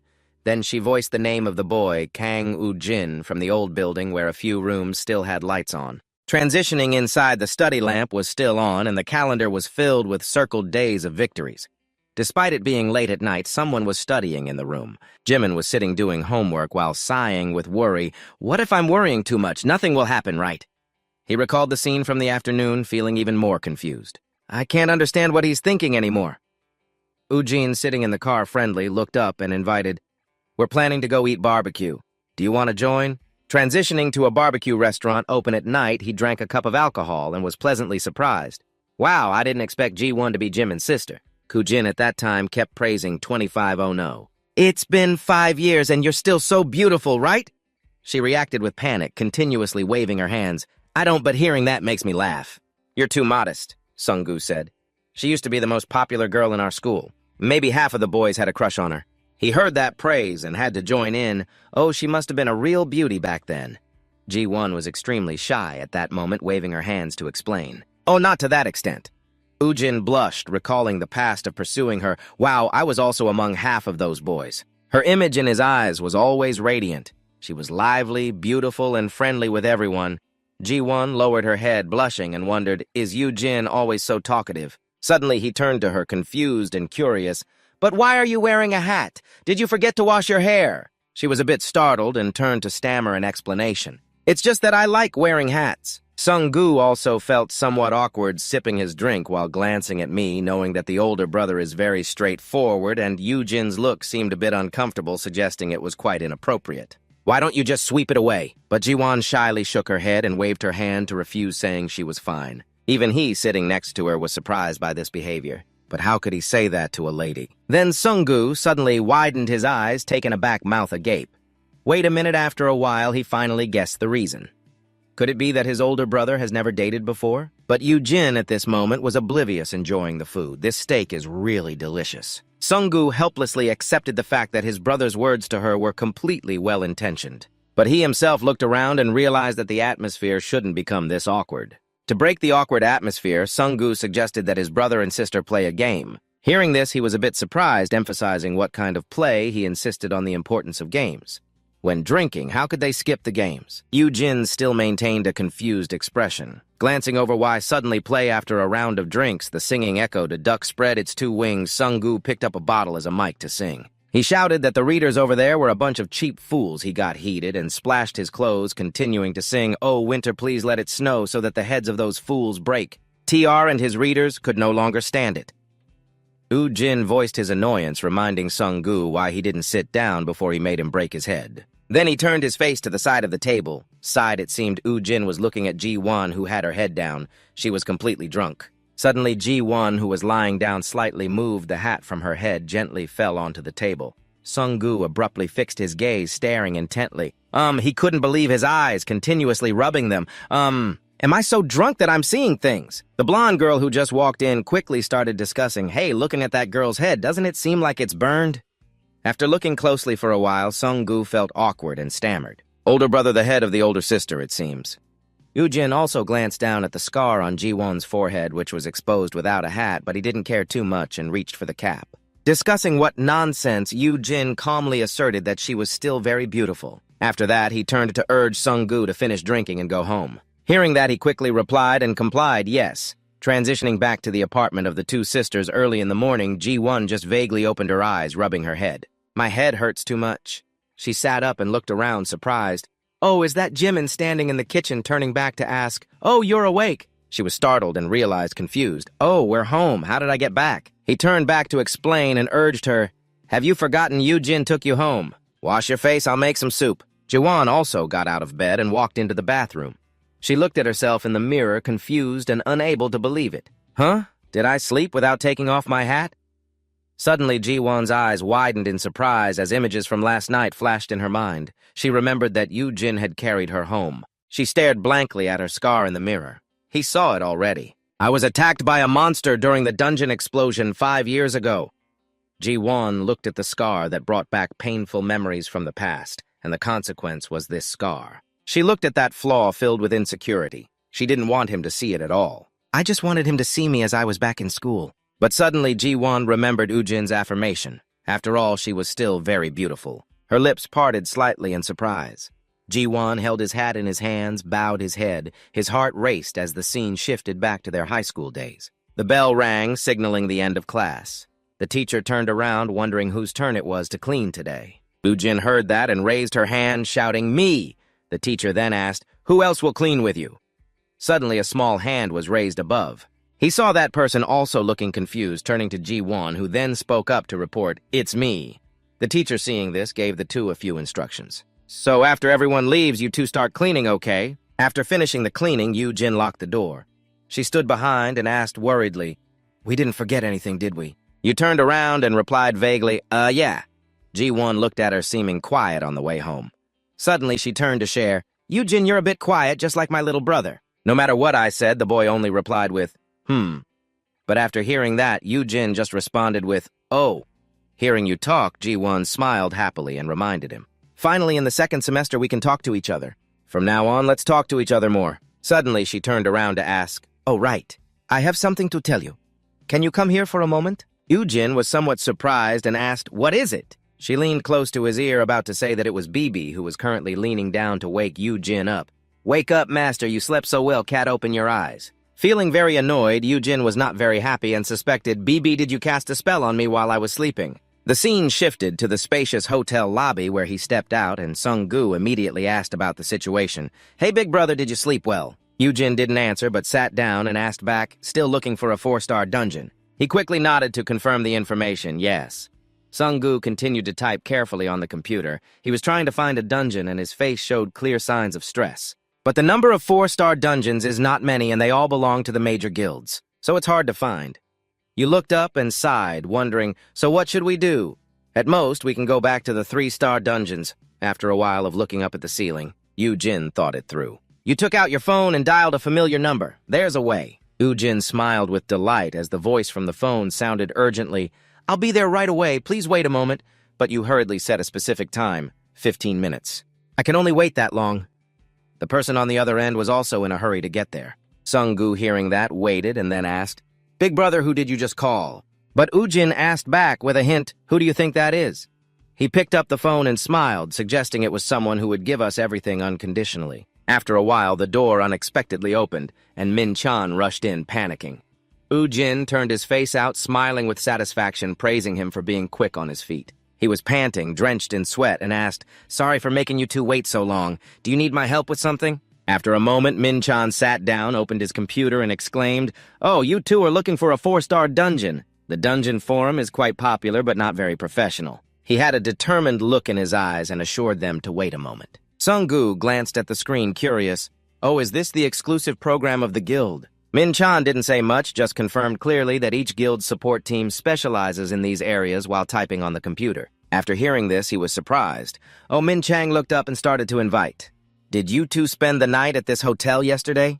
As long as you join our guild, you can stay at any hotel you want. He was even more excited to add another condition. Of course, if you prefer a house, we can provide a free one. Isn't that great? Sung-gu glanced over and sighed, realizing he was trying to entice them again. Ujin, upon hearing this, burst out laughing, delighted. Oh, that sounds good. Immediately after, Min-chan turned the computer screen around and introduced, These are the 4-star dungeons available for booking today. Ujin leaned in, surprised.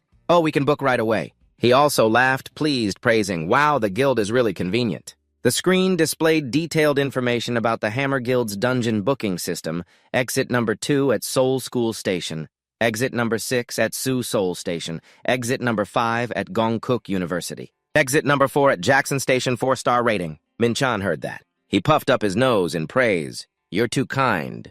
Then the scene shifted to the street outside where a staff member approached to report to the team leader. I've made the reservation. He waved his hand, satisfied, praising, well done. Suddenly, Min-chan turned around, smiling brightly, inviting Ujin. We still have some time until the appointment. Do you want to make a cup of tea while we wait? He even offered an additional condition to entice them. If you need, I can give you a guide about the dungeon before entering. It might help a bit. Ujin nodded enthusiastically, quickly agreeing. Oh, that would be great.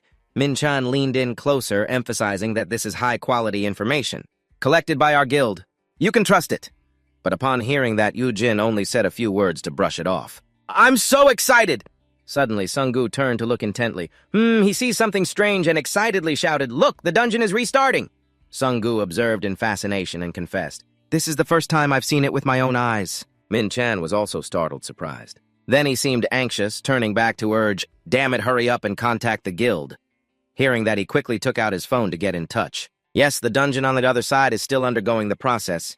Ujin is also focusing on that, wondering about the restart of the dungeon after a while when a reporter appeared at the dungeon. The guards and everyone are hastily and fearfully cautious in front of the dungeon, even placing a warning sign prohibiting entry. The light from inside the dungeon has also somewhat dimmed. From beginning to end, he hasn't taken his eyes off it. Min-chan is also watching and now lets out a sigh of relief. It seems that this mine has been completed. He turns around and begins to explain in detail that dungeons are usually divided into 3 stages. Min-chan introduces the stage that is probably the quietest. The first stage is the mine. He continues to mention that the second stage, which just occurred, is the restart. Min-chan concludes with the final dangerous stage, which is the fracture. He recounts the characteristics of the previous dungeon stages that he had gone down to referred to as the mine. Min-chan also briefly explains the construction process. It is a type of dungeon that has been completed once before. After that, monsters will usually be summoned. He emphasizes that the mission of people like Ujin and the Awakeners will be to go down the mine to extract bloodstone like miners. Min-chan mainly explains that the duration of the mine stage usually lasts 23 months, but once they end, they will restart and become a new dungeon, as you can see. Exit number 6 at Seoul University has now restarted. He turns to emphasize that the situation is now that many guilds are on their way here, with the goal of being the first to complete it. Oh, and regarding the dungeon's water form, upon hearing this, Ujin suddenly speaks up to stop him. Wait, you've keenly guessed the main reason, which means this dungeon is currently unowned, right? Min-chan does not hesitate to confirm the information. In other words, it is a dungeon that is seeking an owner. While talking about that, suddenly he opens his eyes wide, realizing. At this moment, Min-chan turns to guess the intention. You're not planning to try to complete it, are you? Ujin also does not hesitate to state his intention directly. Why not? Knowing that intention, he hurriedly tries to stop him. No way. The monsters in the first conquest round are much more dangerous than the usual monsters in the mine. Just leave it for the guilds to handle. He puts his hands on his hips, unhesitatingly calling out, "So the guilds just want to monopolize these dungeons, right?" Min-chan, feeling misunderstood, quickly shakes his head. That's not what I meant. After a while, he finally emphasizes that according to regulations, individuals are also allowed to conquer them, but only after the energy source of the dungeons has been measured again. Upon hearing that Ujin questions back, Energy Ninja looks in another direction and explains that it must be the energy they emit during the restart. They are measuring it. It is what determines the star rank of each dungeon. He even specifies the tier levels. 4 stars are for C-rank dungeons, 5 stars are for B-rank dungeons, and only A-rank awakeners are allowed to step into the 6-star dungeon. After hearing this, you stroke your chin, questioning back. You said, "I belong to C-rank, right?" Uzi smiles brightly, delighted. "So I'm allowed to go down if it is a 4-star dungeon, right?" The bulletin board emits a clear announcement that this is a 5-star dungeon by default. You glance down, clearly displeased, cursing, "Damn it." Min-chan, standing behind, continues to try to dissuade you. "I think you should give up on the idea of conquering this now." Suddenly, everyone turned to see 3 more people approaching, and everyone was in awe. "Wow, the Gaohua Chutuok team is here. They arrived so quickly." He was also observing, surely speculating, so this dungeon must belong to the Hoa Jiang Guild. Ujin, curious, turned to see and quickly recognized, she's the one from the past. I remember John He, the one who stepped on me. You better not bring out that skill. Don't show off your skills." Uzi smiled and resolved in his heart, "I won't let this go easily." The 3 people finally stopped after a while of walking. He pretended to be very familiar and approached them, wanting to hug them. "Ah, the A-rank awakeners are here. Then this dungeon will be completed in no time." She quickly recognized the person in front of her, Kang Ujin. Jeon Hee was about to call out to him, stepping closer with a smile, praising, "Oh, so this is an A-rank awakener's equipment. Looks cool." She smirked with a disdainful smile, reminding him, "I don't think this place is suitable for you. This is a 5-star dungeon. Don't block my way anymore. Get lost." Ujin wasn't angry. He just sighed and added a few playful words to lighten the mood. "Don't be so difficult. Just let me take a look." Ujin reached out, turning her around to take a look. It hasn't worn out at all. John He was suddenly touched and became furious. "You little punk, where do you think you're touching?" Sung-gu and He-min were returning with drinks when he suddenly stopped, looking ahead with curiosity. What's going on? Why are there so many people gathered?" John He was extremely angry, throwing a punch and accusing, "Get your filthy hands off me." Eugene still kept a smile on his face. Suddenly, he lost his footing and slipped backward. She then panicked, realizing, and shouted, "Wait behind you, Eugene." Letting herself fall backward, she didn't forget to emphasize, "You pushed me." After he fell, everyone stared in shock. Everyone there began to panic. "No, this isn't good. Someone has fallen into the dungeon." Sung-gu couldn't believe it, sweating as he looked at his brother inside. The weather was scorching hot, and beneath the ground was a golden, sandy desert.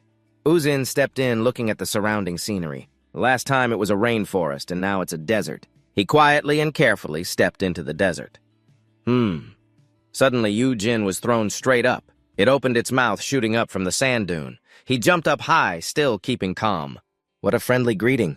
"Are you trying to say that the 5-star dungeon is very different?" Yu-jin swung his sword down with a shout, his mouth curling into a delighted smile, showing disdain. "Even so, a monster is just a monster.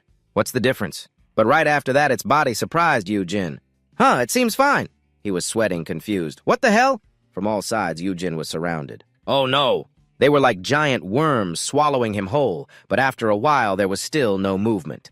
Suddenly, Yu-jin shouted, using his transformation power. Its body was cut into pieces, falling to the ground. He broke free from the encirclement, looking more confident. "Good thing I leveled up after defeating that brain. I've faced much more dangerous situations than this." Notifications from the system were sent about the level 20 reward and the transformation form of the warrior spear. Suddenly, Yu-jin turned to look closely at something like a rolling stone. He turned his face eagerly, waiting to see what else was coming. Suddenly, Yu-jin turned to look intently at something like a rolling stone, turning his face out eagerly, waiting to see what else would happen. Yu-jin gripped the spear tightly in his hand, then with all his strength he threw it straight ahead. Immediately, a loud explosion erupted at that spot, and Yu-jin looked up in surprise, unable to believe that they had exploded. He looked at the green smoke rising above and wondered what that smoke was. Suddenly, they changed direction and rolled back towards Yu-jin. He quickly reacted, raising his hand to command the wall to rise immediately. The system clearly displayed the information: Level 20 skill green wall creates a barrier using bones from monster corpses, followed by a large explosion and a cloud of dust rising obscenely. Yu-jin struggled to step outside, holding his head and rubbing his hair for a while, looking exhausted. He took out a vial of red potion and quickly drank it all, spilling some over. After drinking it all, Yu-jin felt incredibly refreshed. A 5-star dungeon truly is on a completely different level. The system also announced that his body had recovered from the state of poisoning thanks to the antidote transitioning outside the dungeon where everyone was still waiting. One of the opposing team members scoffed, mocking him for lasting so long in there. So annoying, just stop it already. Sung-gu, standing opposite, immediately retorted that he wasn't just surviving in there, he was conquering it. But the opposing team showed disbelief, questioning how an ordinary guy like him could conquer it. That guy stubbornly mocked back, claiming he was just trying to save his life by hiding in there. Sung-gu, extremely angry, turned to refute him, but Min-chan from behind patted his shoulder to stop him, saying they had to believe in Yu-jin and wait for him to return. He leaned against something, took a deep breath to calm down, and turned his face slightly incredulous, wondering if he thought Yu-jin could conquer this dungeon. But Sung-gu confidently asserted that he believed he could, of course. Surely the boss will survive and return? Min-chan moved closer, extending his hand curiously, asking him to tell them what skills Yu-jin had. He suddenly turned his face away coldly, emphasizing that he had nothing to say. He observed intently, feeling helpless. This kid was really stubborn. From the beginning, he had never revealed any important information. Min-chan turned to look at the dungeon, thinking that if Yu-jin survived, then his expression brightened, meaning South Korea had gained another A-rank awakener, the 11th one. Back inside the dungeon, the system announced a level up. You have reached level 27.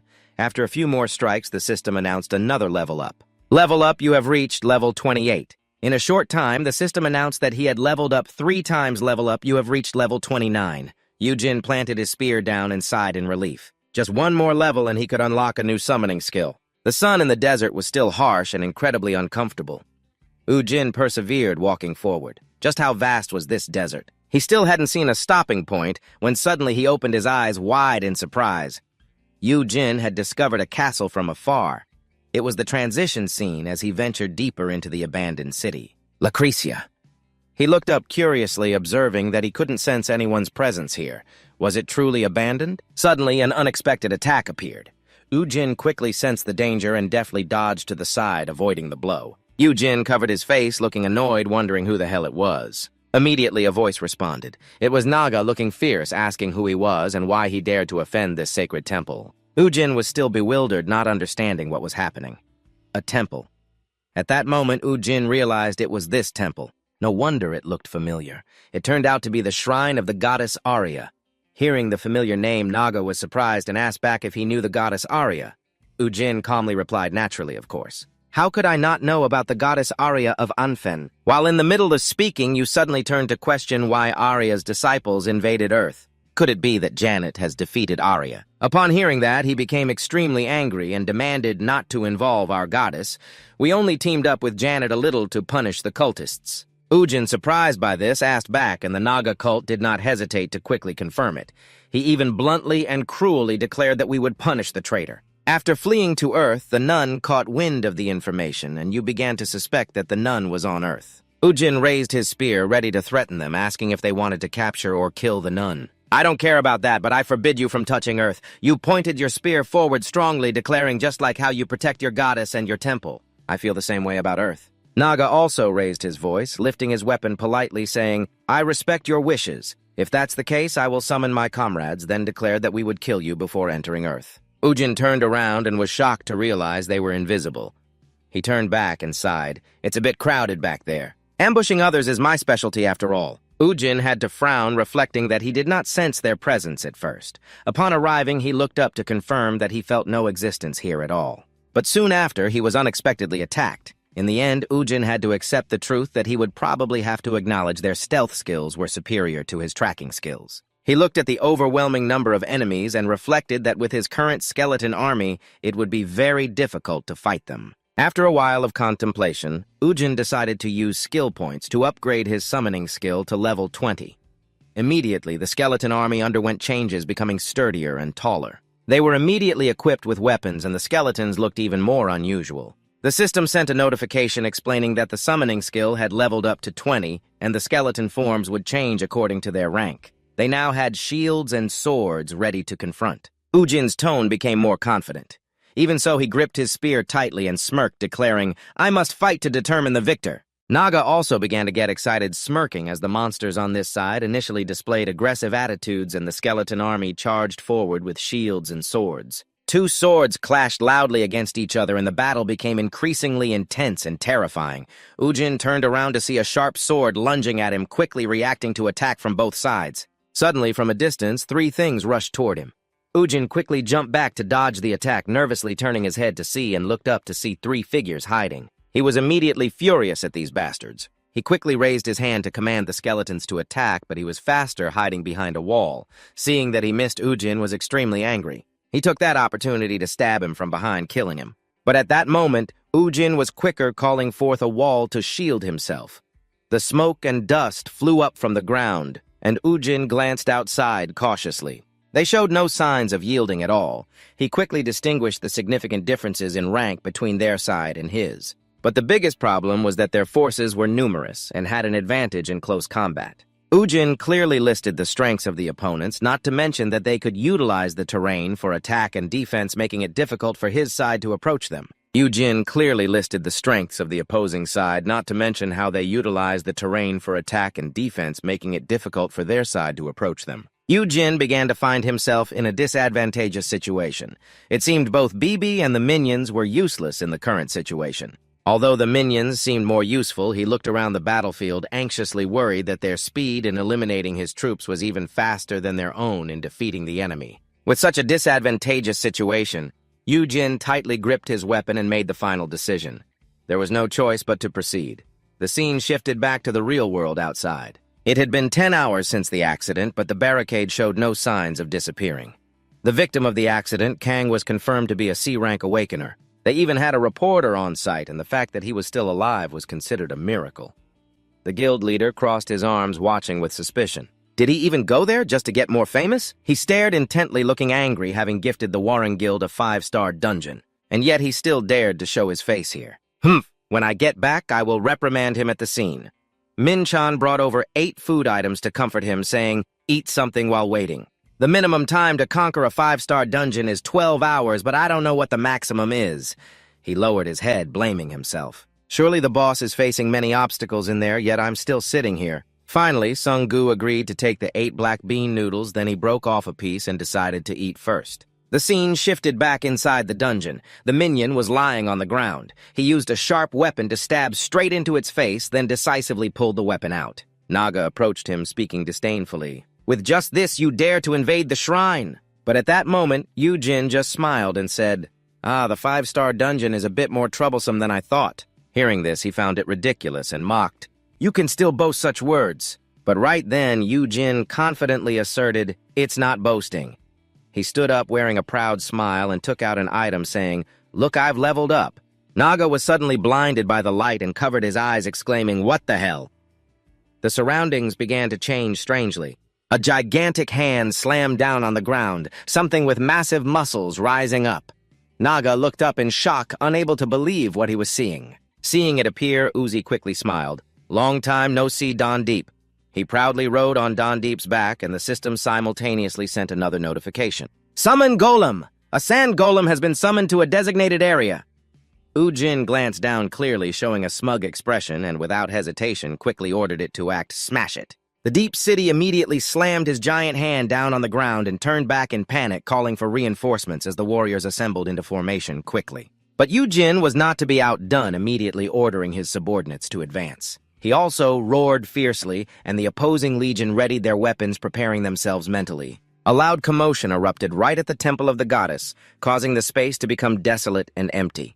Ujin grew even more confident as he approached closer. "Now it's just you left." Naga felt fear gritting his teeth in both fear and anger as he stepped closer, raising his voice in challenge.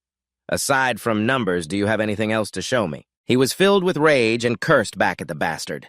He didn't bother to argue anymore, swinging his spear up, not saying much, just smirking with a grin. Ujin raised his hammer using the transformation technique into hammer form, employing the skill of violent wind strike. Naga seized the opportunity, wanting to strike first to gain the upper hand. Die. He grinned, not hesitating to shout twice, activating a sandstorm that rose in the vast desert. After a while of rampaging, the storm began to weaken. At this point, Naga could no longer hold on, and collapsed to the ground, coughing continuously, his mouth bleeding profusely. Ujin, seeing this pitiful sight, couldn't help but be impressed. What a stubborn name. You still insist on proving to me that you are the final boss of a different caliber. Huh! Naga gritted his teeth, extremely angry. I never expected there to be someone this strong among the people of Earth. He still had no intention of stopping his abs bulging, but Naga transformed into a terrifying snake charging straight ahead. As a devotee, I will definitely not die before completing my mission. But Ujin decisively swung a hammer, smirking with contempt, mocking that even at the brink of death, he still had so much to say. The scene shifted back to the entrance of the dungeon outside. A large crowd was still sitting there waiting for news. Sung-gu was still focused on eating his black bean noodles, feeling extremely hungry. So now that I get to eat this, it tastes so good. Even though the current situation suddenly had Ujin's voice ringing out, "Did you order my part too?" He quickly recognized that it was the voice of his older brother Min Chang, who couldn't believe the person in front of him was Ujin. The reporters all rushed straight in that direction. "There he is! Where's the camera? Quickly point the camera at them." Sung-gu ran over anxiously asking about the situation. "Brother, are you hurt anywhere?" Ujin smiled, his expression calm, confidently affirming, "I'm fine." Suddenly he turned to John Hai, smirking, "You're still here." At this moment, Ujin began his act of questioning. "Why did you push me into that dungeon that was very dangerous, you know? What if something happened and I died in there?" She grimaced angrily, calling out Kang Ujin's name. The reporters surrounding them kept snapping photos, titling their articles, "The A-Rank Awakened of South Korea has emerged." He felt even more confident, his face beaming, as the scene shifted back to a large company of the guild on TV still announcing the latest news. "We have updated the latest news. Kang Ujin, who was pushed down into the dungeon at exit number 6 of Seoul University at 11 o'clock on Friday," the announcer reported on his condition. "He has miraculously survived from the dungeon." He couldn't believe his ears, turning back to ask, "What do you mean?" A resident reporter interviewed Ujin. "Please answer our interview and tell us how you survived." To survive after being pushed into the dungeon. But being handed the mic unexpectedly left him bewildered. "Huh, an interview." Min Chan, angry, raised his hand to cover the camera fiercely. "He just came out of a 5-star dungeon. We refuse all interviews today," he said. But even so, the press kept taking photos. He looked up at the TV, unable to believe it. Damn it. Did he really complete a 5-star dungeon by himself, an A-Rank Awakened? Min Chan confidently asserted during the report, "That's right. I can confirm he is an awakened with extraordinary talent." But at that moment, he aggressively dismissed it. "Since when do I have to make investment decisions just based on the captain's intuition? You still don't realize that. The awakened you've recruited recently have yielded no results, have they?" Now recalling, he had to admit that meant the intuition of Min Chan was correct. He began to think about the bright prospect of recruiting Kang Ujin. The Hammer Guild is the first guild in South Korea to possess 3 A-Rank Awakened. He began to smile with delight, standing up and clenching his fists in excitement. "I knew Captain Dung would make it." The scene shifted to a luxurious Japanese restaurant where his voice came from the dining table. "Is everything I asked you to do still going according to plan?" Sang-ho respectfully poured tea. Sang confirmed, "Of course, Minister, everything is progressing smoothly." He also handed over the bowl and emphasized that you already know. "Many people are also involved in this matter." With a confident expression, he advised that it would be best not to let any unnecessary mistakes happen. He placed the teapot down on the table, confidently asserting that we handled the preparations perfectly, so there's no need for you to worry. Hearing this, he laughed with satisfaction. "Indeed, the guild leader is very wise. I know I can entrust the task to you, and next time I will definitely reward you greatly." He also respectfully bowed his head and sincerely thanked you. Suddenly, the phone on the table vibrated, and he picked it up to read the message, surprised by what he saw. "What Class A?" He noticed the strange expression on the other side and asked curiously, "What's going on?" But he could only turn his face and smile brightly. "Oh, it's nothing, sir." He couldn't believe the truth in front of Kang Ujin. He knew that guy was very different. But he didn't expect that he could climb up to this level. He had once stood in front of you confidently stating that if this trend continued, sooner or later the Earth would perish. Sang-ho clearly presented his plan. I am gathering the awakened ones to prevent that from happening. That is my duty. He turned his face out with hope and suggested, I hope you can lend us your strength. But Ujin sighed and said meaningfully, You really are the type to speak without thinking, huh? Seeing that, Sang-ho understood and withdrew. It seems I still haven't gained your trust. I understand. I hope next time we will have a chance to talk again. Sang-ho was very determined and smiled. He was sure you were hiding some secret. I must bring you back to Warring at all costs. I have a way. Suddenly he wanted to make a suggestion. Minister, can I ask you for a favor? He did not hesitate to be straightforward.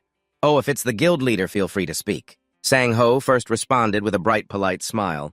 Thank you, sir.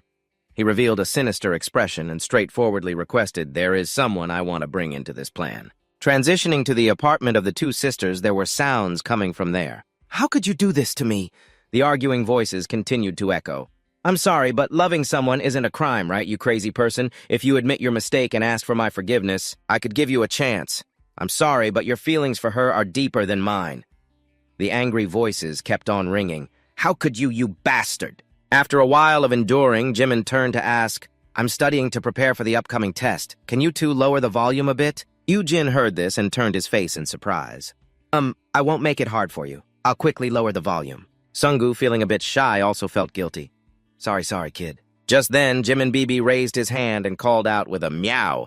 He hugged his head and bowed his face down, looking tired, and now he had to deal with that cat, too. Jimin suddenly remembered and spoke up with a question. But aren't you two worried at all? Ujin replied very casually. What's there to worry about? He reminded them of the situation below the building.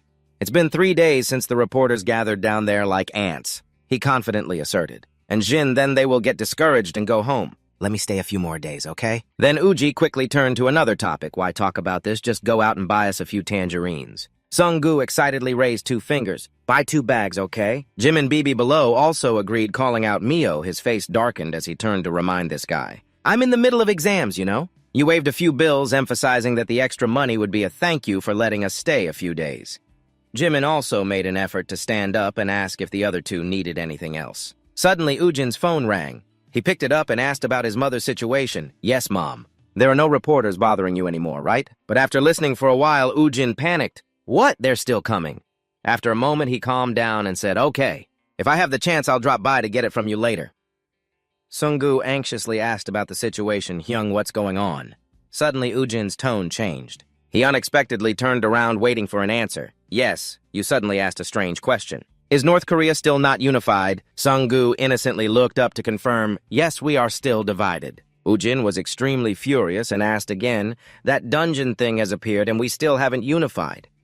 He could only sweat, wondering what was going on, Hyung. Sunggu's face became very tense. Suddenly, Ujin shouted, Important news! I just received a draft notice right now at Ujin's building.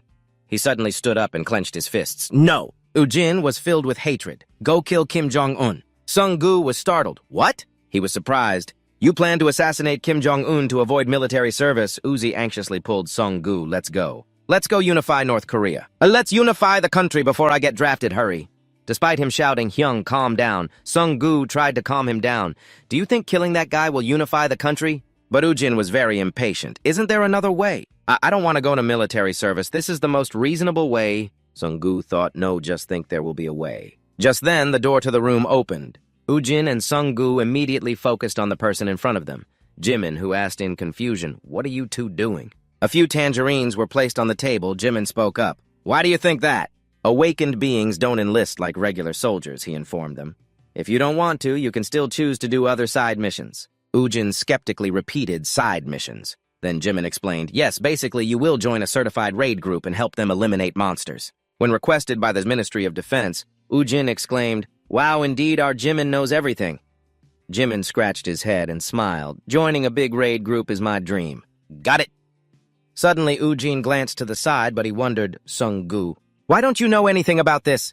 Someone shouted joyfully, Captain, I did it. Min is smiling brightly, having succeeded. Min-chan calmly asked, what's all the noise? What have you accomplished? Min announced, Ujin has agreed to meet to discuss the guild. Min-chan must be surprised, right? Min continued to assess. In other words, he is somewhat interested in our guild, isn't he? Min-chan recalled Ujin's previous words. So how do you two plan to help us? He responded, that's classified information that only our guild possesses. It's quite intriguing. Then came the day Min-chan asked, "Are you waiting long? What do you need my help with?" That chain of events replayed in his mind, causing him to momentarily freeze before he grinned dangerously, "Of course." Indeed, the efforts he put in have paid off. Haemin couldn't contain his excitement.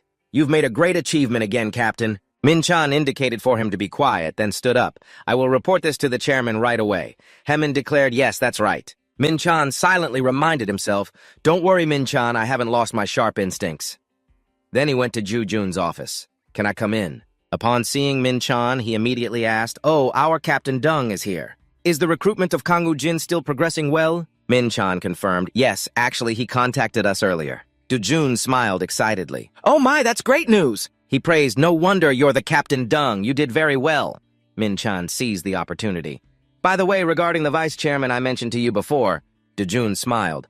"Oh, if Captain Dung has suggested it, then let's go ahead." He praised, "Thanks to Captain Dung, our Hammer Guild has successfully risen to the top among guilds in South Korea. The elevator is now displaying the second floor." Min-chan said as a final word, "So I have your permission, right?" Do-jun affirmed, "Of course, be careful." Someone burst out laughing. "Secretary Kim, let's throw a celebration for the entire guild." Inside the Hemerald restaurant, it was a bit empty. Min-chan looked confused. "Sorry, I think I misheard. Ujin, can you repeat that?" Ujin reiterated, "I said let's establish a new guild together." Min-chan couldn't help but be bewildered. "Aren't you wanting to sign up for our guild?" Ujin replied, "Why should I go there? Captain Dung and He-min should join us instead." Min-chan expressed, "Oh my, we rushed here thinking you were going to sign a contract with us, and now you're suddenly asking us like this. This is so awkward." Haemin immediately asked, "So what's your salary?" Ujin promptly revealed, 100 million won. Min-chan couldn't believe his ears. "What?" Ujin declared. "I will pay more than your current salary, 100 million won, and I will double it." After that, Min-chan sighed. Money was not the issue he was negotiating with Ujin. "I am the captain of the Hammer Guild for those who are not part of the awakened community. So I am like an employee of the most reputable guild in South Korea. And I had to go through a lot of difficulties to achieve this team leader position. Min-chan awkwardly spoke up, so I cannot simply trade guilds for money like that. But Ujin assured me that my guild would grow even stronger than the Hammer Guild, so I hope you both can become founding members of the guild." After our conversation with Ujin, Min-chan was on his way back when Herman suddenly announced that the captain would leave the guild. Min-chan was startled and shouted out loud. Herman thought carefully, "But isn't this very feasible? We are talking about Kang Woo-jin, who is already an A-rank awakened one. Who else could complete a 5-star dungeon by themselves, like him? So I assure you that the guild he establishes will succeed sooner or later." He continued, "Besides, if I stay in the Hemin Guild, how far can my position advance?" After hearing this, Min-chan had to admit that relying on Kang Woo-jin's talent, the guild he founded would have a very bright future. He connected it with the current situation. Moreover, the Hammer Guild is facing challenges in expanding its development compared to the present, and no matter how much effort I put in, I cannot surpass the founding members to become the director or department head. So what is the point of promotion? Ninja recalled Do-jun's words. The captain's intuition was getting worse. The fact that he recruited you was just a stroke of luck. That hurt him. He was even mocked and looked down upon, so Cha frowned with tension and declared that Min-chan would go with him. Herman did not consider this case. Captain Min-chan smiled. "Sometimes you have to take risks to achieve a higher level." And Herman cheered, "Very wise, Captain." He raised the resignation letter he had prepared earlier. "So shall we go?" Really, Min-chan was speechless. "You always carried it with you." Herman laughed. What employee doesn't? Seeing Min-chan pull out a piece of paper from his pocket, he was surprised. "The captain has one too." Min-chan repeated a similar phrase, "What employee doesn't?" Herman guessed, looking at it wrinkled. He must have stuffed it in for a long time, right? Min was extremely excited. "Let's coldly slap it in the boss's face and go drinking." Min-chan wholeheartedly agreed, and at that moment the elevator was going up to the 11th floor. Min-chan was stunned when he saw the scene inside. Why were all the lights off? Had they all gone home? Suddenly, the lights turned on with confetti. "Captain Min-chan, congratulations, you have become the department head," while both Min-chan and He-min still didn't understand what was happening. Do-yoon announced a piece of news that I have always been keeping an eye on, Captain Young. And now the captain position is no longer suitable for you. From now on, you have officially been promoted to the head of the service department. Congratulations, Captain. It's amazing how an employee brought a cake for the captain. First, blow out the candles. The others happily chimed in after moving to the service department. "Don't forget us, okay? Captain, congratulations on your promotion." Only Min-chan found himself in an awkward situation as Do-jun loudly called for everyone to applaud for our head of the service department. "You too, Min-chan." The negotiation genius has successfully returned after a fantastic deal today. Let's all cheer for him, Captain. Truly impressive. Captain Min-chan felt extremely uncomfortable. Things have gotten complicated now. Min-chan hesitated to call the chairman but was interrupted by Do-jun. We will discuss the details of the negotiation after moving to the party venue. He then informed that I have reserved a spot at a very famous restaurant. Everyone around applauded. With the current situation, Min-chan could only smile as the piano played throughout the restaurant. Now everyone was present at the party. Min-chan was distressed. I didn't expect this to happen. Herman was also flustered. Captain, what should we do now?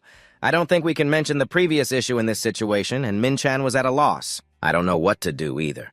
Herman handed him the resignation letter. Take this. Min-chan was confused. What is this? Why are you giving this to me, Herman? Well, one of us has to leave, right? I hope you will accept my resignation. Head of the department?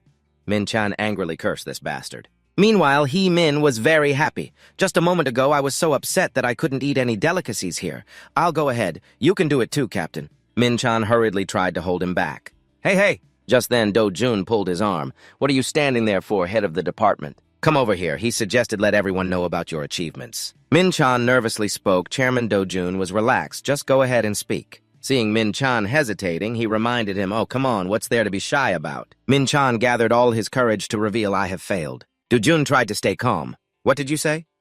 Then Min-chan handed him the paper and bowed sincerely. I have failed to recruit Kang Woo-jin, sir. I'm sorry, Do-jun clenched his fist, speechless. He was furious, pointing at him. Are you serious? Min-chan could only bow his head and say, I'm very sorry, because Jun was scolding him left and right. Do you think this is the kind of thing that can be brushed off with just one, I'm sorry? You want to get fired, don't you? In his heart, Min-chan hoped that if you did fire him, he would be very grateful. Do-jun kept questioning him, asking if he knew how many resources of the guild he had used just to recruit Kang Woo-jin here. Do you think that just bowing your head and saying, I'm sorry, is enough? Now Min-chan remembered that's right. I canceled all the reservations in the dungeons just so Kang Woo-jin could use them at will. He recalled that he even bribed to adjust his ranking. Min-chan remembered Jimin's face, and at this moment he wondered how far he had gone just to recruit Kang Woo-jin, and Min-chan declared, I will take responsibility for this entire matter. Do-jun was extremely annoyed. What kind of responsibility are you planning to take, Min-chan? He replied, I will take all the responsibility on my part and ask to withdraw from the Hammer Guild. Do-jun looked down on him. Have you lost your mind? As if your position is so high that you can just resign like that, huh? He exhaled sharply. Are you planning to run away after causing this mess? Min-chan couldn't be bothered to argue. What more was there to explain? Anyway, I'm resigning. So he tried to force a smile to reassure himself and said his final words, I've said everything I wanted to say. I'm leaving now. I wish you a pleasant day. Leaving Do-jun with his anger. That bastard. An employee had to step in to stop the chairman. Please calm down. Meanwhile, Min-chan felt very relieved. Goodbye, Hammer Guild. He had prepared himself, and this was a new beginning for him. Min-chan walked straight out without looking back when a familiar voice called out from behind. Captain Min-chan. He-min was surprised to see him. You're still here. Min smiled. Where would I go without you? Get in the car, Captain Min-chan thought to himself. This is why I like this kid. Even though he was a bit slow, they were currently at Angel Cafe where Min-chan and He-min had come together. Yujin cheerfully welcomed them to the Adan Guild. At this moment, Min-chan was still confused. Adan, Yujin confirmed. Yes, that's the name of our guild. He reached out his hand. I'm very glad you two are here. He-min spoke up. I will do my best to serve you, sir. Feel free to use me. Min-chan also happily replied. From now on, let's help each other. Yujin responded. Got it. Min-trong suggested, from now on, feel free to talk to us as comfortably as possible. We will try to make the guild's name known worldwide. Yujin laughed. So from now on, can I call you Min-chan? Min-chan helplessly replied, that's not the kind of comfortable I meant. And he requested, please just call me Captain Dung. Yujin immediately changed his address. All right, Captain Dung. I will hand over the guild's startup phase to you. Get ready. Min-chan replied, I understand. I will take care of that. Yujin suggested, great, we should have a drink today, right? Min-chan wondered, boss, is that all for our meeting? Yujin, obviously, there's nothing more to discuss. If you ask again, I will take on all the tasks and follow every request, right, Min-chan? You think I just need to name the guild, don't you? What else is there to do? But inside, he was worried if it would be okay. When in a guild with such a nonchalant name for the boss, Min-chan sighed inwardly, starting to feel the pressure. Yujin is in a good mood today, so let's have barbecue, right? Sung-gu agrees. That's right, bro. I know a great place for grilled beef, but Min-chan is still worried. Is my choice to resign right or wrong? Suddenly, Min-chan called out. Hey, boss, he requested. I think we should set aside the introduction for now. There's something more important to discuss. Ujin looked up at him. What is it?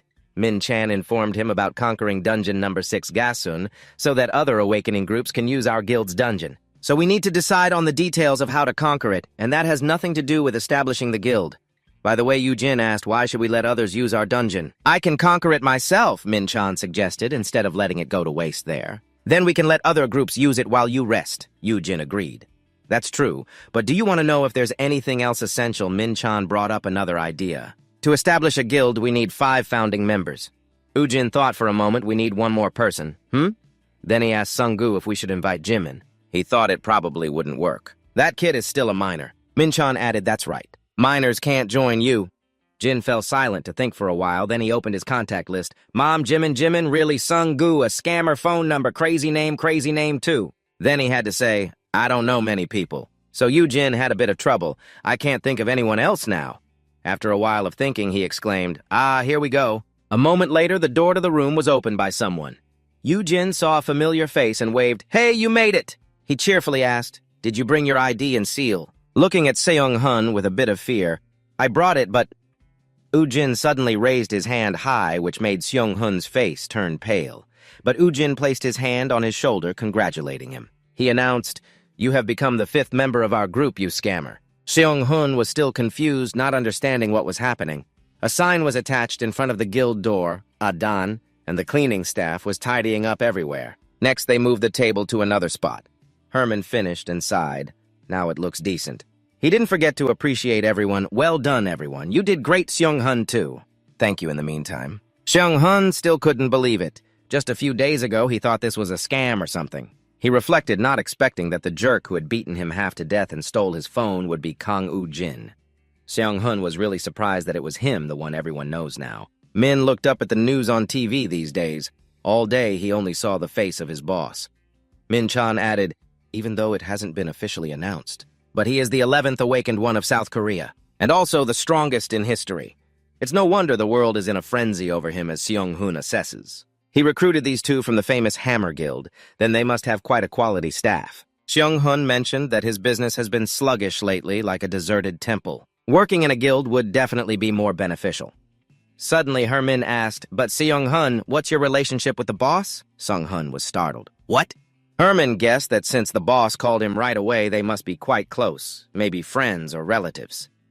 Seong-hun could only scratch his head awkwardly. Yeah.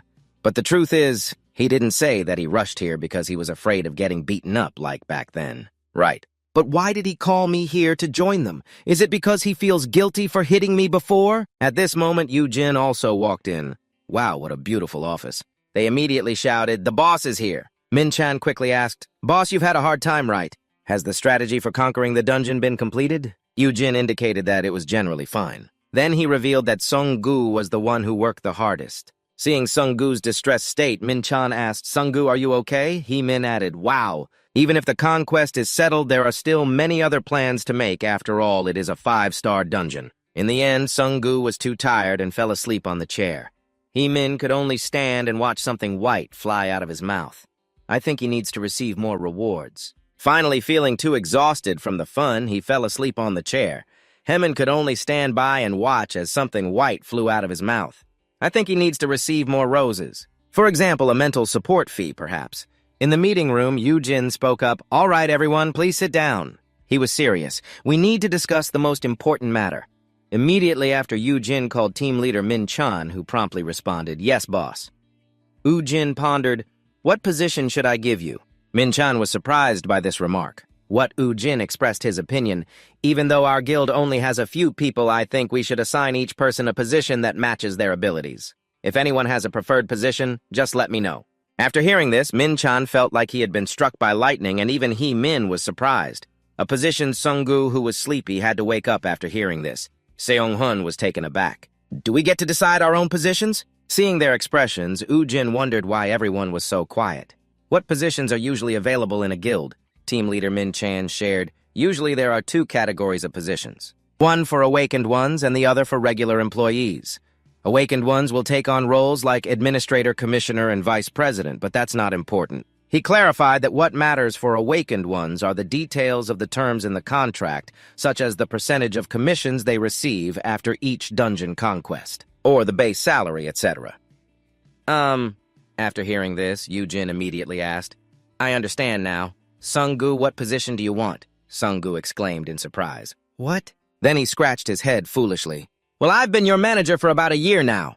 Then he scratched his head foolishly, realizing that he had been his manager for a year now. Yujin has appointed you to be the director. Sunggu is surprised again, the director. Inside, he feels happy that he is only 21 years old, but has already become a director. Yujin adds that the director collects trophies and Sunggu sits in a corner dejected. Min-chan and Herman feel sorry not expecting such a director position. Just call the kid director then. Yujin asks, what about the departments? What areas are there? Min-chan lists. There are management, accounting, sales, support, and management. And Yujin thinks, what about the other 3 people? Suddenly, he calls out loudly. Team leader Min-chan declares, and then Yujin announces that he will be the general director. Min-chan smiles brightly, I will do my best. Yujin continues, He-min, what about you? He-min suggests let me be the head of the support department. Yujin agrees, okay. He asserts I will dedicate myself to the company. Then Yujin looks at Shung-hun, and unexpectedly he wonders why he is still here. This confuses Min-chan. Isn't he one of the founding members? You said he is the 5th member, right? Yujin explains, I just want to borrow his name. He is the 5th member on paper. Shung-hun looks confused how now suddenly Yujin chuckles softly and announces that since he is already here, I will give him a suitable position then. After assigning the position, Min-chan still wonders, but boss. He asks, how will we recruit new employees? Yujin asks back, why do we need to recruit new employees? Min-chan is surprised again, what?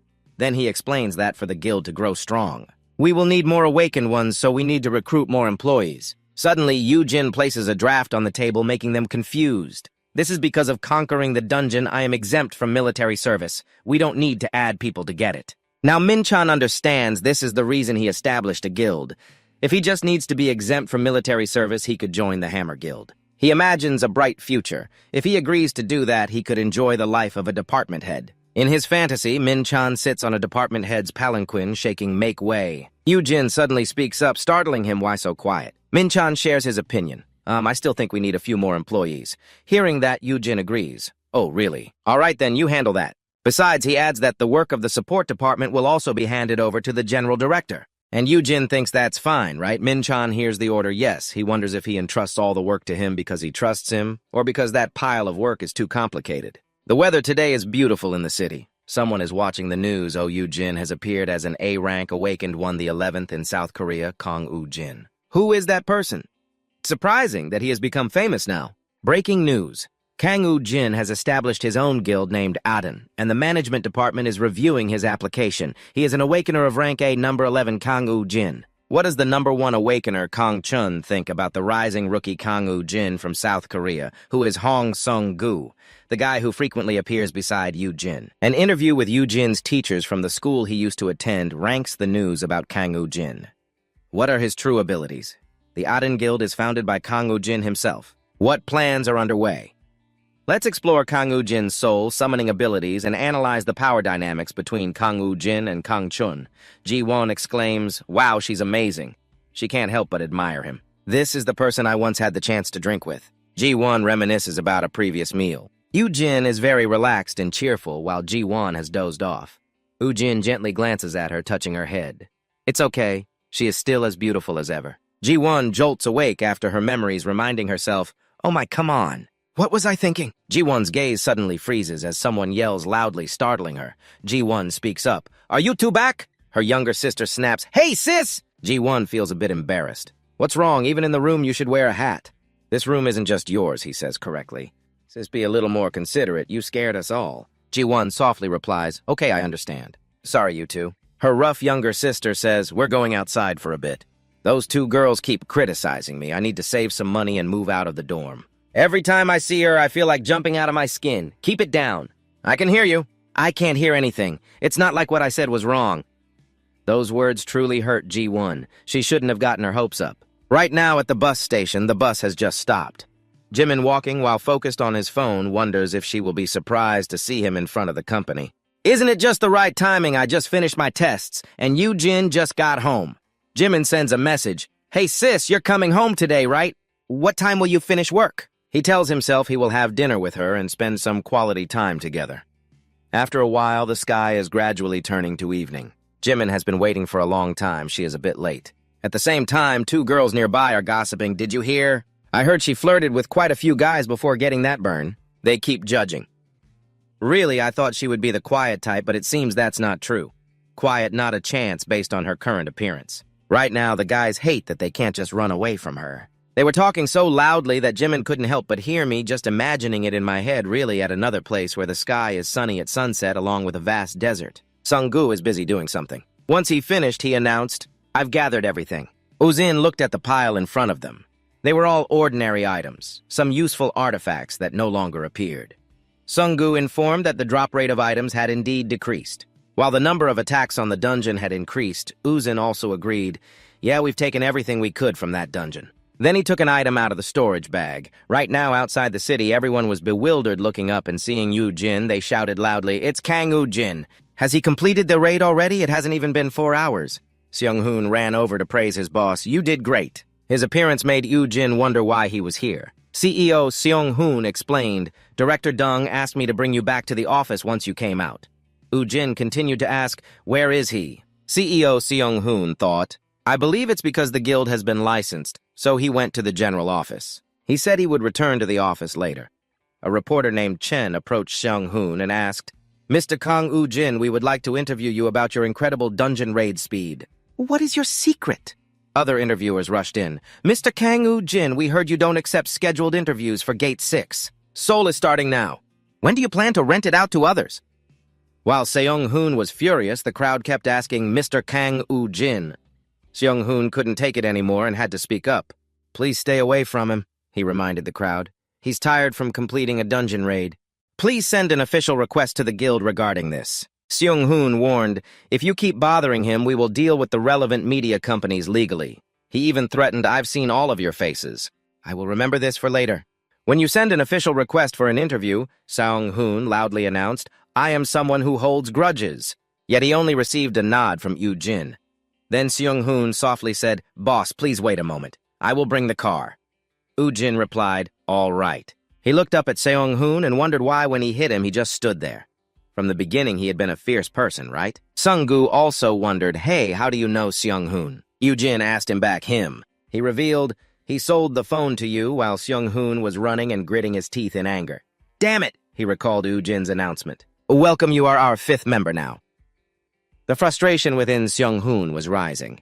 He had been wondering why he hired him. Then Yu Jin asked, "But why is he still here?" Seung-hoon wondered if he just wanted to borrow his name. He promised himself even closing the shop because he had misunderstood everything, now that things had turned out this way. "I have to stay in this guild at all costs.